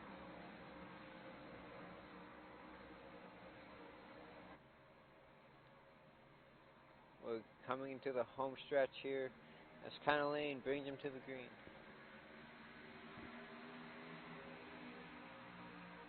Yeah, a little bit of a scattered start there. Lane gets out in front. He's followed by Thomas Harmon. And then John Mullins and Gary Cronenwet. And Jim Westerfield. So this top 5. It's actually this whole top group, actually, but other than Connor Lane and Thomas Harmon.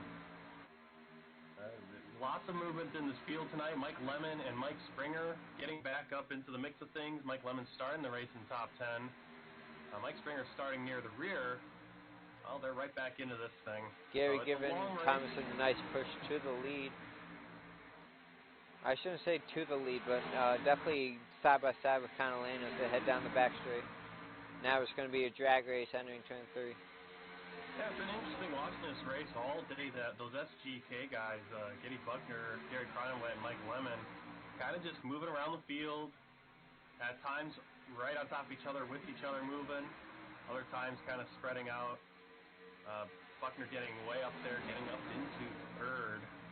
And here's Gary Cronenwet back up there as well. Connor Lane struggling with those obliviations again. Hopefully that clears up. He's having a good race. He did drop back to the back of the field earlier in the race when he had those issues. But with 50 laps to go, he's not going to want to have to do that again.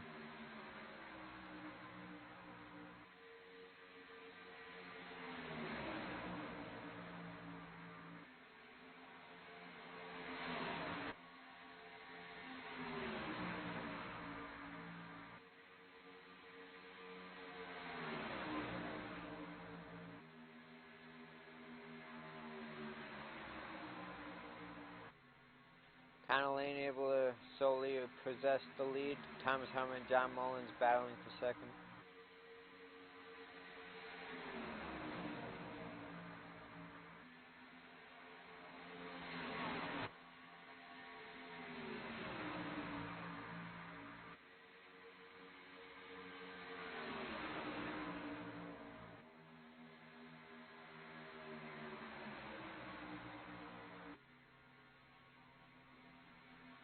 Gary Cronenwet looking for third from Thomas Harmon. Jim Westerfield right there in fifth.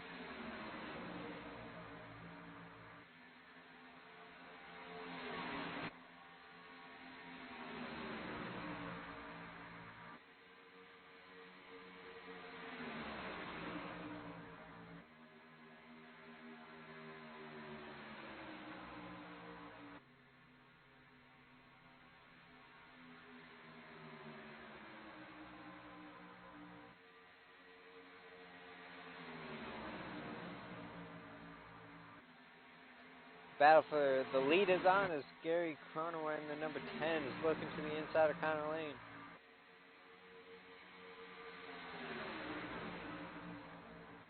Not quite able to get there.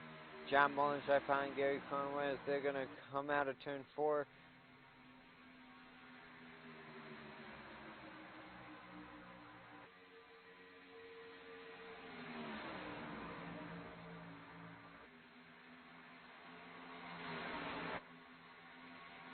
Great racing for the lead here as the top 5 is single filed out.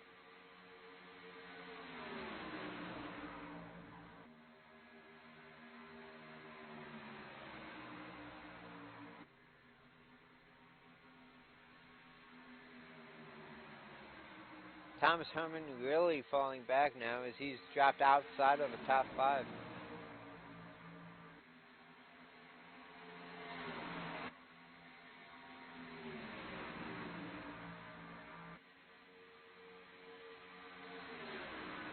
It's really only about an 8-car race.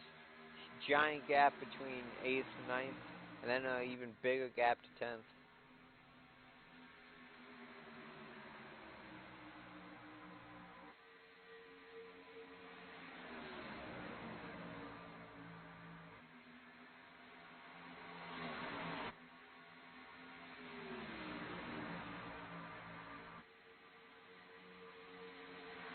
Jim Westerfield, Wade Hustad going to be battling it out for 4th. Wade Hustad looks like he might have the slight advantage. As Jim Westerfield actually hits the wall, he's able to keep it straight. He's going to lose a lot of positions.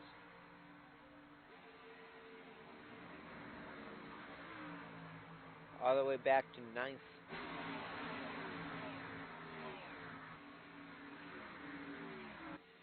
Going back up front.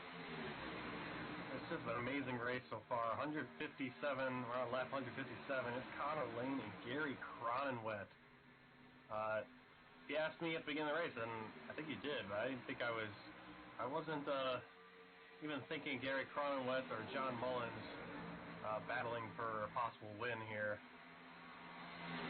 A couple other guys that are in the area that I was thinking would be those,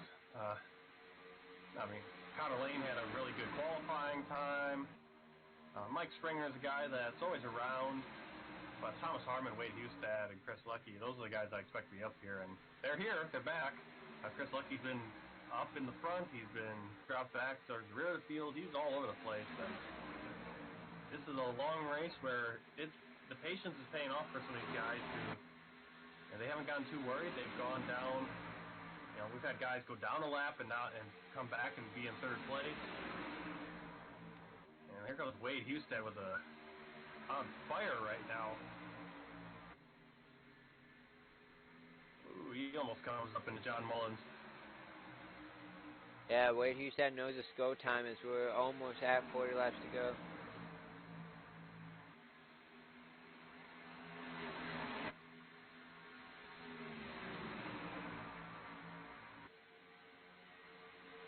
Hustad about to take third place away from Mullins.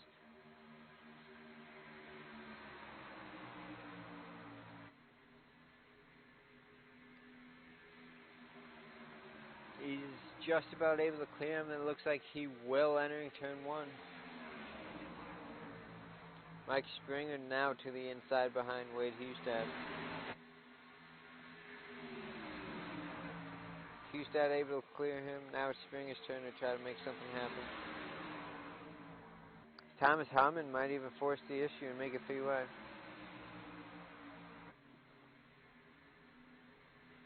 Looks like they all thought better of it as Mike Springer single files out behind Thomas.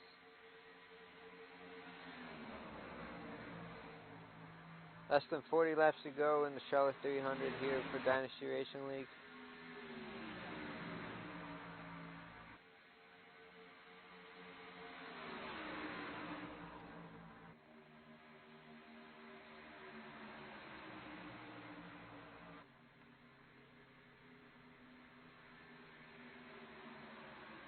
There goes Gary to the inside of Connor Lane. Something must have happened to Connor as he checked up a lot. Yeah, he sort of blocked up Wade Hustad. Hustad kind of went towards Lane's lane. Mike Springer and, all the way to the white line. And Lane's going to go inside and take the lead back. Hustad's going to stick a nose in there. It's going to be very close.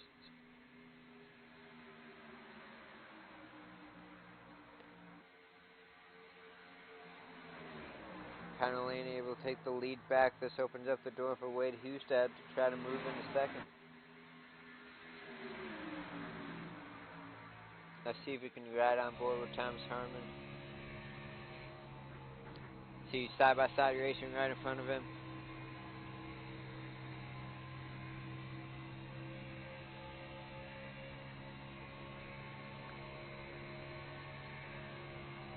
Giving Wade Hustad a shot there at the end of the quad oval. Now to the inside of Gary Cronenway, heading onto the back straight.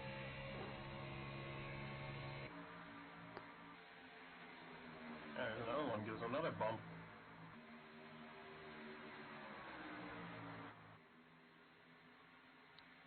They head to the start-finish line, all single filed out. Gonna look to the inside again on the number 10.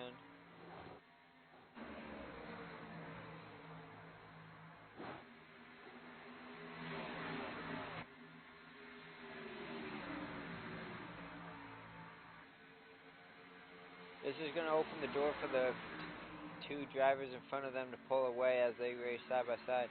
Mike Springer is now in 5th place. Great race for him. 34 laps to go here at Charlotte. Taylor Butcher Benjamin, as you see on your screen, coming out of pit road.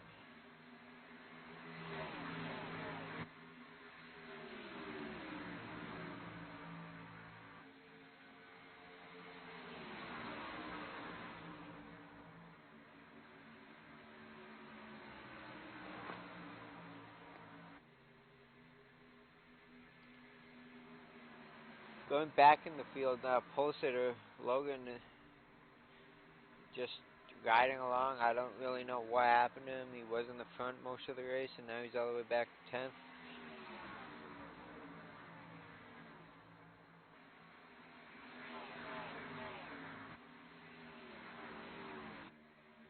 Going back up to the leaders. Still Connor Lane, followed by Wade Hustad. The battle for third is still hot as those two cannot seem to work it out amongst each other. Thomas Harmon is still trying to get around that 10 car.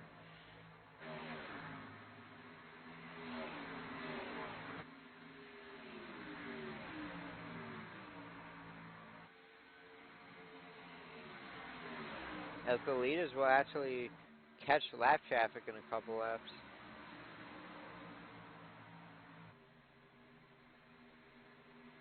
Wade Hustad looking to the inside and might be able to clear Connor Lane entering turn 1. It looks like he will. Just in time too, as they're about to catch up to lap traffic.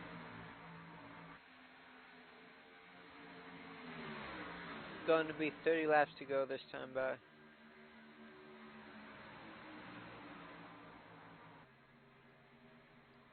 Oh, wow, the Harmon 10. Harmon gets into Gary Cronenwet, pushes him through that corner.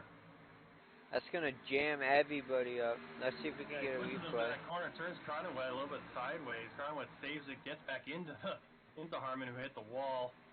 Harmon's going to drop back a lot.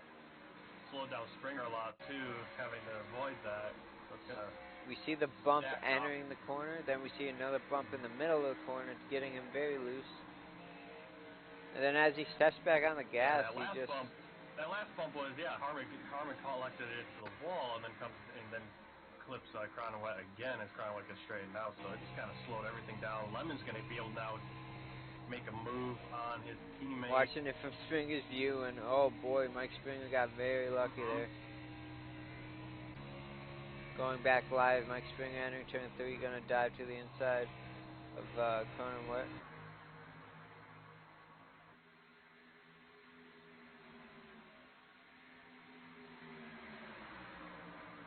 As we went through all that, Wade Hustad is now your leader.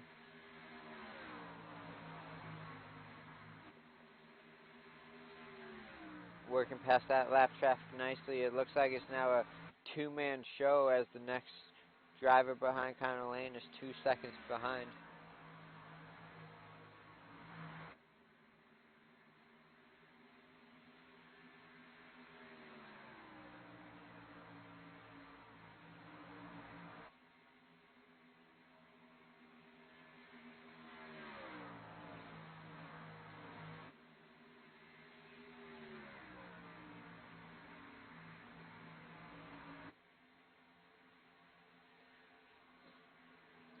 Going back to 5th place, Mike Lemon gets around Mike Springer.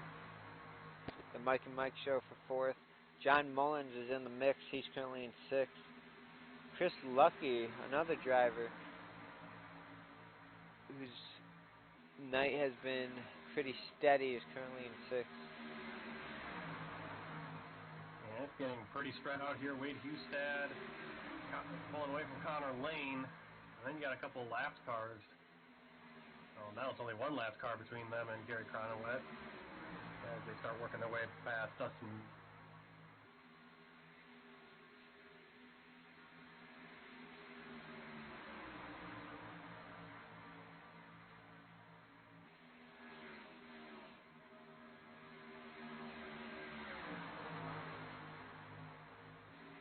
Wade Hustad just pulling away now, 6/10 over Connor Lane.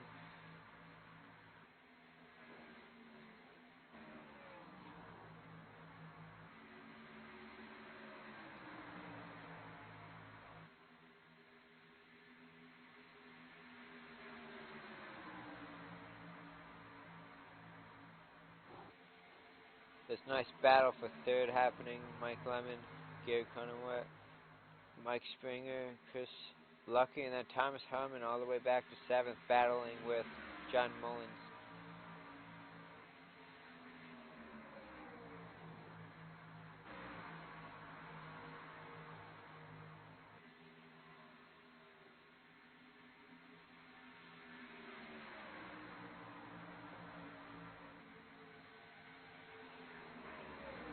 Side by side they go, entering turn 2.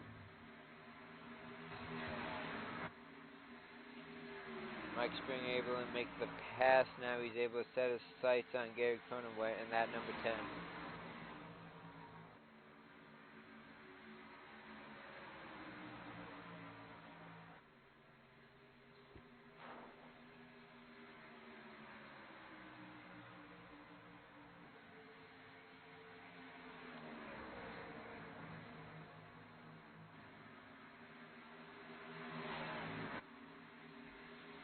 Springer quietly lurking the whole race. Started 24th. He's now working his way into 3rd. He's got a long way before he can reel in Connor Lane and Wade Houston. I do think they're going to have to stop again for green flag stops at some point here. I don't know if they're going to be able to make it. It's going to be close. The leaders last pitted on lap 36. We got 21 laps to go. That's, what, 56 laps? That's going to be very close.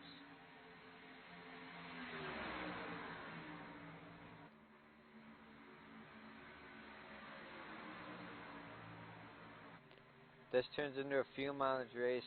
It's going to be very interesting to see how these guys can control their fuel. We haven't had many fuel mileage races. I can think of maybe 3 since Dynasty Racing League has moved to iRacing. I can think of, I think Pocono comes to mind. One of those. Really, Logan McAnally, 9th, rolling around. Not the way he thought his race was going to go, starting in 1st.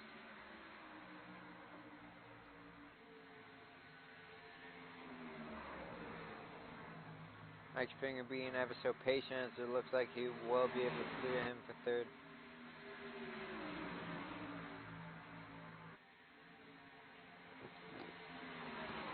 Going back up front real quick, it looks like Connor Lane's trying to reel in Wade Houston at about 2 tenths separate the two. Yeah, we know Wade Houston. He's had this happen before, where you as we see John Mullins in the pits. In. Sorry to interrupt you. But I think it could be a fuel thing. It could be just backing off a little bit to save the fuel. I'm not sure if Houston has done that. I'm sure he has. Burrows, we know Burrows does that quite a few times in his wins, where he'll have a significant lead, and that lead will start shrinking pretty rapidly because he's taking it easy to save the fuel, but knows that when he needs to, he'll be able to pull back away. So I think that might be what Houston is doing right now. He's easing off, saving the fuel. As we go on board with Wade Houston. Yeah, I'm on board with Wade Houston, and he is stepping on the clutch, entering the corner, dropping all the way down to 2,000 RPM. So Wade Houston is in fact saving fuel.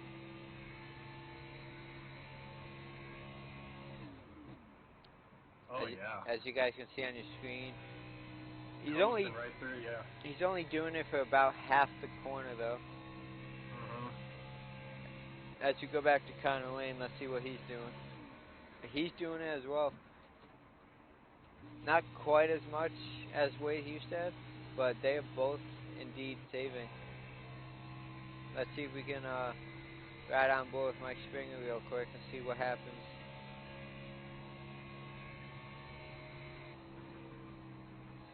Mike Springer did not do anything that corner. It looks like he's still going full throttle. None of them doesn't seem like any of them are safe back here. They're trying to catch up. It's going to be interesting to see if once they catch him, if they decide to start saving fuel, or maybe they think they're good to go.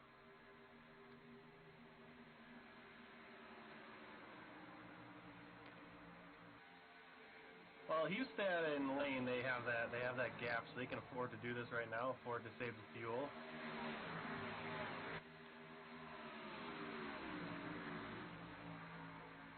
And just riding along in cockpit view with Wade Houston, I'd be freaking out right now doing that clutch thing and with that guy behind me right on my bumper, because if he doesn't do it, he's running you over.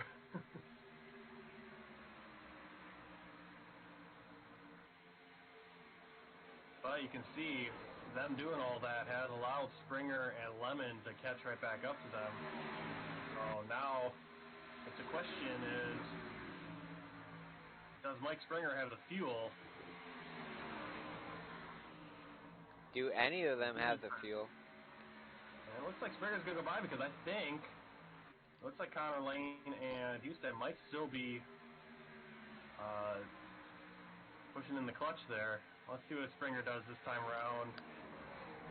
Yeah, Springer's just letting off the gas to slow down to go into the corner. While, let's see what Houston does this next turn. Yeah, see, Springer is completely cutting with that clutch. Houston needs to be careful. If Springer's right behind him again entering turn 1, he might end up running him over. Yeah, Springer is not doing that clutch. You know, Springer is running. He's running full. He's going into turns as if he has fuel. You can see he's gonna make it past. Probably gonna make it past Houston right here. It's going to be 10 to go at the line. And Ooh, Wade Houston drifts up. That might put Springer in the wall. so Springer does all that work and gets back into it, and now he's gonna fall back. That's gonna let Connor Lane go too wide with Wade Hustad, and Wolf's gonna step down to the apron to stay out of the way. So now it's Mike Lemon gonna be trying to get these two guys who I assume are still be trying to save fuel. Let's go back into their car and see what they're doing. But yeah, Springer looking for his first Dynasty Racing League Cup Series win. He has 3 second place finishes. Connor Lane was on the clutch, but not as long as he had in the past. Connor Lane putting a block on Mike Lemon. Yeah, there goes Hustad on the clutch again. I'm gonna watch Connor Lane this time around, see what he's doing. This has now become a 6-man race with 8 laps to go.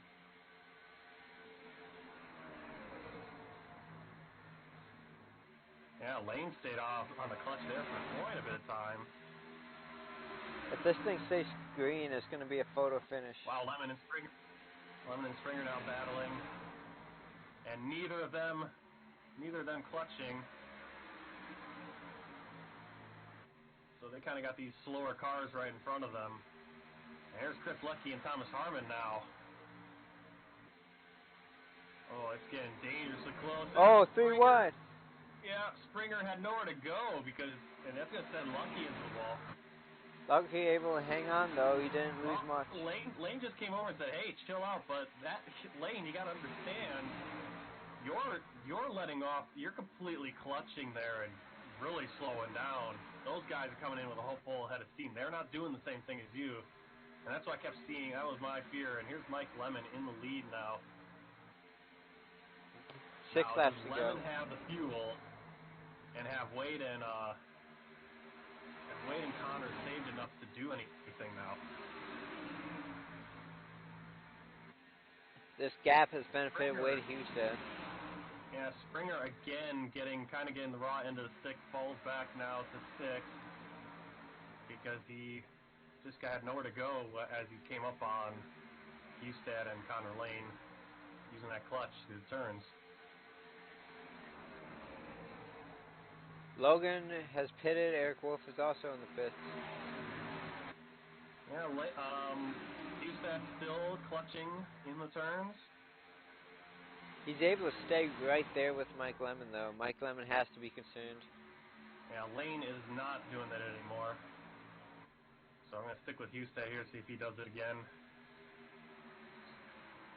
Very interesting. Well, yeah, I don't know right if these guys can make it. He's able to do it because he's so close to Lemon's bumper that, clutching it just gives a little that he's going to need anyway to go through the turn.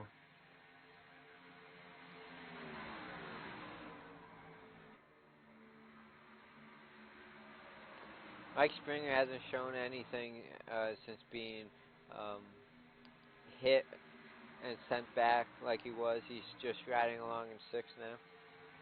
Yeah, he got caught in that 3 wide, got caught nowhere to go. Connor Lane pushing in the clutch. As we're going to be 2 laps to go, they're catching lap traffic, Jim Westerfield. It's going to be a matter of 1, does Mike Lemon have enough fuel even without saving? And 2, if Wade Hustad does have enough, will he be able to pass Mike Lemon? 2 to go. Oh, something happened to Mike Lemon. Wade Hustad getting a good run.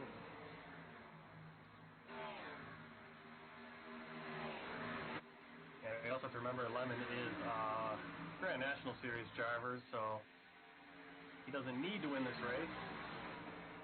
Though he would love to win it for the bragging rights. Especially in the Cup Series, the top talent of Dynasty Racing League. Yeah, and he's taking it to Hustad here. He's not giving White it up. flags side by side at the line. Like I said, this was going to be a photo finish. This is going to be a photo finish. As they head onto the backstretch, they are still neck and neck. Lemon's got a nose. Can he get around this turn and get ahead of him? Will the lap traffic interfere? That's the question. Almost gets his bumper in front of Hustad there. Oh, slide down. Oh, they made no! contact. Oh, man. What an unfortunate way to end it for Mike Lemon. Yeah, I think Lemon had it.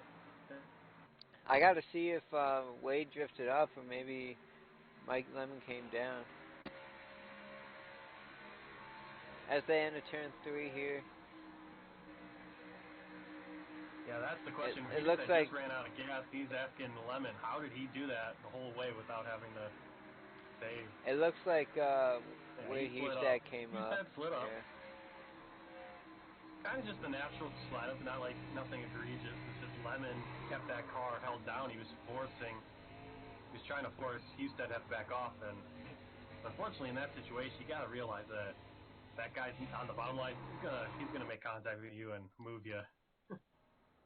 That guy's not gonna back out at that point. Great race by Mike Lemon. Top 3, Hustad, Lucky, and Harmon. So Lucky comes all the way back, starts 2nd, finishes 2nd. Had some ups and downs, but he finishes where he started. Hustad starts 8th, finishes the race in 1st. All right, let's see if we can pull in Wade Hustad, the winner. Hey, Wade Hustad, this is Broadcast Booth. You have a copy? I sure do. Well, what an ending. We know you were saving for the last 10 to 15 laps, and Mike Lemon made you sweat, I bet. Walk us through it. Yeah, that was tough. I mean, that last pit stop we had, I was thinking they actually would make it on fuel, and we'd have to stop with like 25 laps to go. But looking at it, it was so close. Probably about 25, 26 to go, I started pushing that clutch and saving it on pretty much every corner entry. But those guys started catching us, and I wasn't sure, if they were paying attention to it either, and they were going to run out. But with Mike coming hot and heavy and, getting on the outside like that, I really had no option other than to push it. And I probably had maybe like 0.4 of a gallon left, so actually about 0.4 of a lap. But we got lucky tonight. Cars beat up tonight. We touched pretty much everybody on the track except for the pace car, so I'm not too proud of that. But just want to say it's good racing with everybody, and we're happy to get another W. Looking on the final lap, do you think that Mike Lemon was pinching you down, or were you just not able to hold it and ended up hitting him? Well, I know that he was running that high side, and I was just banking on the fact he'd run it as high as possible and save his momentum. So I got to look at the replay and see if we pushed up. I know I pushed up a little bit, but I was trying to take that middle line away to conserve my momentum and try to get him at the. Absolutely, got to do everything you can to win. Well, Martin, do you have anything for Mr. Hustad before we let him go? Yeah, I mean, you touched it seemed like everyone was touching every car on the track except for the pace car, and it was good finish there. Great finish. Yeah, thanks, Martin. It's one of those things, I mean, you really try to save by staying in the back, but you just kind of get run over with guys pushing it, and yeah, we tried something different towards the end of that race, and actually we were going for it.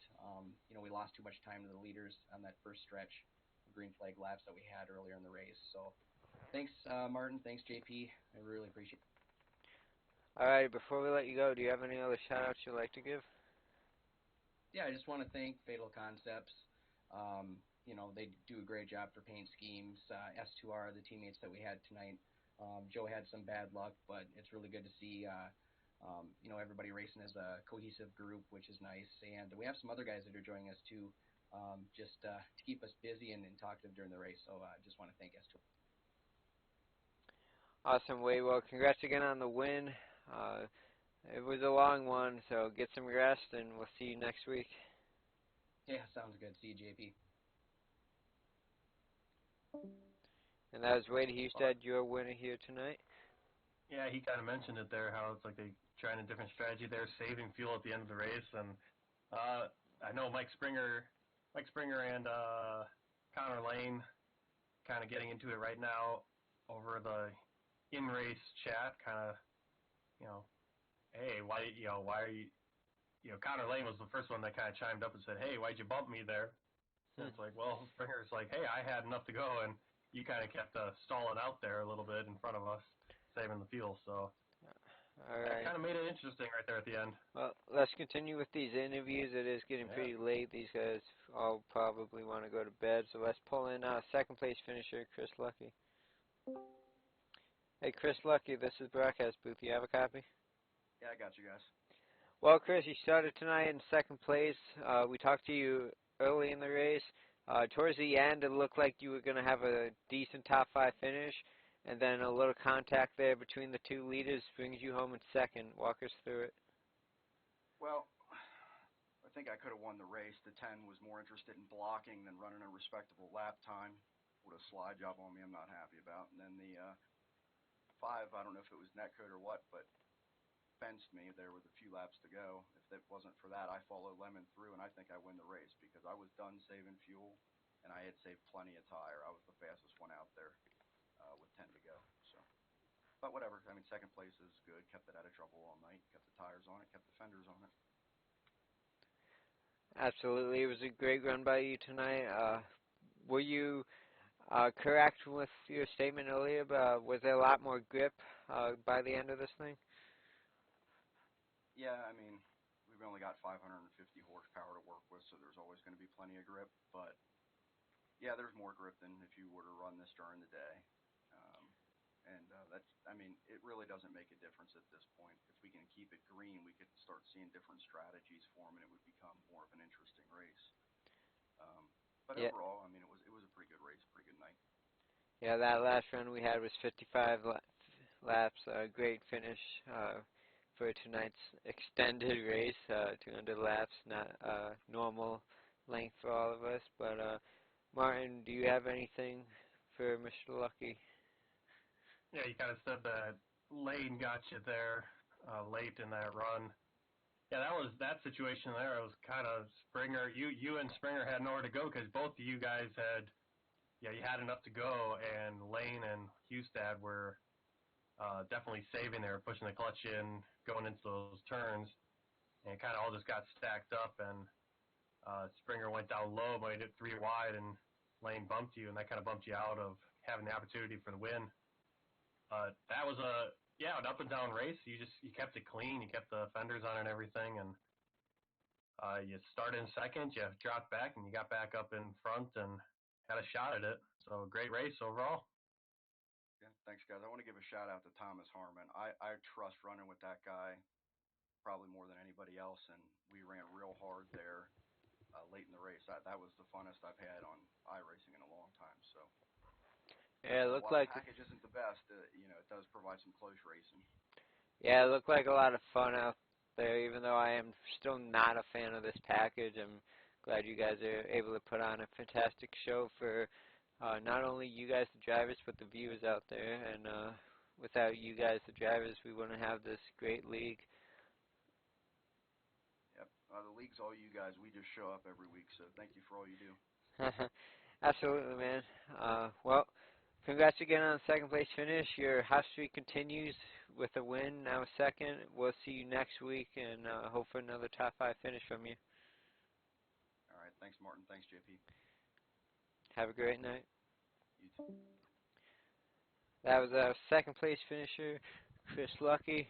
Now let's bring in third place Thomas Harmon, who's been waiting ever so patiently.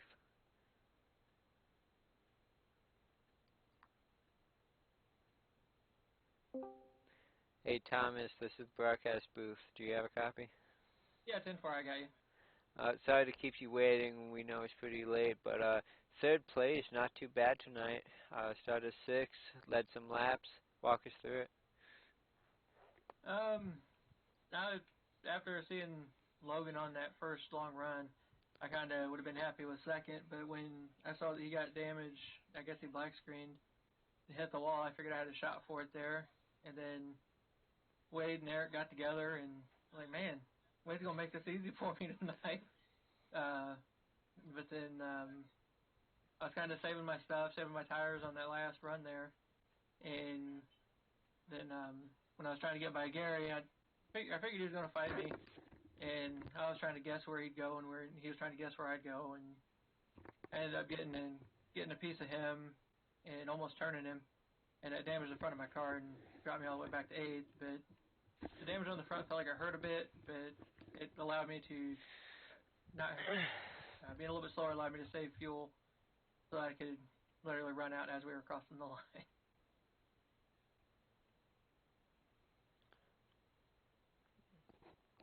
Oh, sorry about that. I was muted. Yeah, fantastic race you had. Thought you might have had something at the end. How much fuel were you saving by the end? We know Hustad and Connor Lane were on the clutch for quite a few laps. To be honest, I never even tried to save that entire run. I just lifted in the corners early. I'm just taking my normal line, and apparently that was enough to save enough fuel for that and being in the draft the whole run. Martin, do you have anything for Thomas before we let him go? No, it's just a good race. Another, the whole time up to where we expected you to be, and had a shot at the win. And it was an entertaining race to say the least. It went back. Long race, and it went by pretty quickly actually. So good race on all of you. Good job. Thank you. Alrighty, Connor, before we let you go, any quick shout-outs? Connor was before. But Oh, Thomas, I'm so sorry. That's all right. But give a shout-out to everybody in DRL, the competitors, the admins, race control, you guys up in the booth, all the fans that watch, all the guys in S2R being able to work together and help each other out throughout various portions of the race, and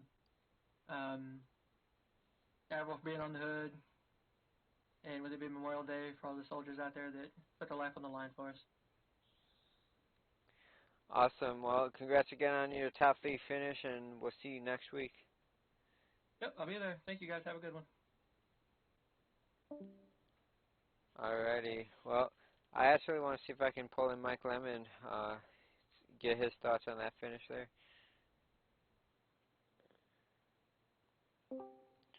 Hey, Mike, this is the broadcast booth. You have a copy? Yep. Yeah, I'm here. Well, we just wanted to get a quick word from you about that finish. What were your thoughts going on? Do you think foul play was involved, or just hard racing for the win? No, I don't know.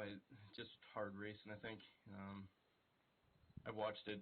Wade pushed up. I don't think I came down at all. I sure didn't give him a ton of room, but I was trying to keep my line. And he just pushed up and got into me. But, I'm not running for points or anything, so. But, man, I wanted that one.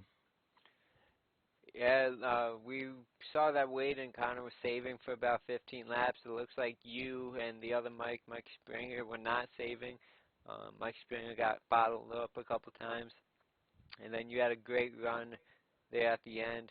Although the package is a little different between this and the Grand National car, is there anything you could take from tonight into tomorrow night for the Grand National race? Honestly, I don't think so. I think this car is so much different now. I just know on that last run, I saved tires and watched the fuel. And once I felt I had enough fuel and saved my tires, I decided to come up through and try to make a run for it. Alrighty, well, Martin, do you have anything for Mike before we let him go? No, that was a great run. I thought you had it, and just looked like you kind of were trying to hold Hustad down there on that lower inside line, and which is probably what I would have done in that same situation. And I think, obviously that last turn, that's where guys are going to push it. They're not going to, obviously you're hoping that guy on the inside is going to let off so he doesn't get up into you. But that last lap, it's kind of all out, and he just pushed up and Yep, it is what it is. sent you back. Yeah, but that was a great run. I mean, you came, you were up there, you started 10th, and you kind of dropped back early on, and Yeah, your whole the whole SJK team. I mean, it's like Getty was up there, and then Gary was up there, and then you're up there. So you guys just kind of great showing by the whole team. So scary. you get in the mix, and you don't know if everybody's gonna wreck or what's gonna happen. So yeah, it was a good run. Thanks. Hey, Mike, do you have any shout-outs? Just SGK. It was fun there, racing everybody. We were up kind of running bumper to bumper there for 50 laps or so, so it was good. Awesome, man. Well, we'll let you go now. It is 12 a.m. on the East Coast. It's already Tuesday. So have a great night, and we'll see you tomorrow night for the Grand National race. Thanks, guys. Alrighty, Martin, as we just finish up our interviews, let's take a look at these unofficial results. Wade Hustad, your winner, leading 25 laps tonight. Chris Lucky, only 1 lap led, so that's extra bonus point for him, finishes second. Thomas Harmon finishes third. Mike Lemon, who we just spoke to, finishes in fourth. Connor Lane, 65 laps led, might be the most of the night, finishes fifth. Mike Springer, sixth. Gary Cronenwet, seventh. Richard Lucky, eighth. Alexander Russell, a name we didn't really mention tonight, finishes ninth. Great job by him in the 44. Dakota Wilkins, another name we didn't really mention, finishes in 10th. 11th is Josh Mayu, coming back to DRL after a short absence. Welcome back, Josh. Congrats on your finish. John Mullins, a name we saw in the top 5, top 10 a lot tonight, ends up in 12th. David Wright finishes 13th. Jim Westerfield, who was also in the top 10, finished 14th. Eric Wolf led 34 laps tonight, 15th. Logan in the 88 led 56 laps, started on the pole tonight. Damage cost him some time, some speed I should say, finishes 16th.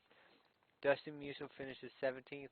Taylor Butcher Benjamin had a little trouble, 10 laps down tonight, finishes 18th.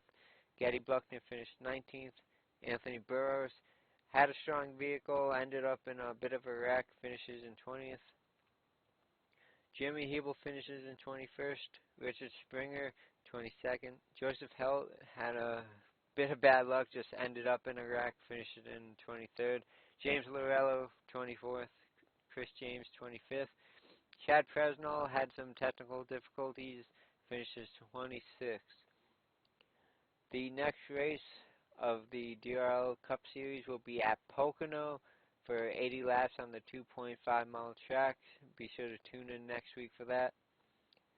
The next race for DRL TV will be tomorrow night for the Dynasty Racing League Grand National Series, Charlotte 225. That's 150 laps here. Be sure to tune in at 9:30 p.m. Eastern Time. Going to the credits, we got to thank everybody who makes DRL run. That is James Fandoff, the owner. James Fandoff with Financial. Graphics is Martin Wenzel, Jordan Gonzalez. Everything you see here is thanks to them. They do a fantastic job, so thank you guys for that. Technical support, Jordan and Martin. Marketing is James Fandoff. Broadcast, thank you to everybody that makes DRL TV possible. David Wilburn Jr., Ryan Branch, Martin Wenzel, Getty Buckner, James Pandoff, Derek Pemberton, Eric Weatherholtz, David Lindahl, and sporadic guest appearances. Race Control, Martin Wenzel, Getty Buckner, James Pandoff, Robbie Armstrong, Dakota Wilkins, Ryan Hesgard, Jeremy Hebel, Richard Springer, and Eric Weatherholtz. Thank you guys a bunch. Administration for the league is James Pandoff, Getty Buckner, Martin Wenzel, Ryan Branch, and David Wilburn Jr. Thank you guys for everything that you do. Looking at the point standings, this was before tonight. We had Wade Hustad, Thomas Harmon, Chris Lucky, Logan, Anthony Burrows all locked in. I'm sorry, Anthony's not quite locked in, but the rest are based on getting a win. No new winners tonight, I should say. Wade Hustad getting his third win of the season. Chris James, Joseph Heller, Taylor Butcher, Benjamin all had a bit of bad luck tonight. That might affect their points sitting. Mike Springer, Jim Westerfield with a great race. Eric Hutton did not show up, so he'll probably drop out of the top 10 tonight. Alrighty, Martin. Anything you have for the viewers before we sign off? No, just check us out tomorrow night. Alrighty, this has been DRL TV. I'm James Pandoff. With me, Martin Wenzel. Thank you guys for tuning in. Have a great night and happy Memorial Day.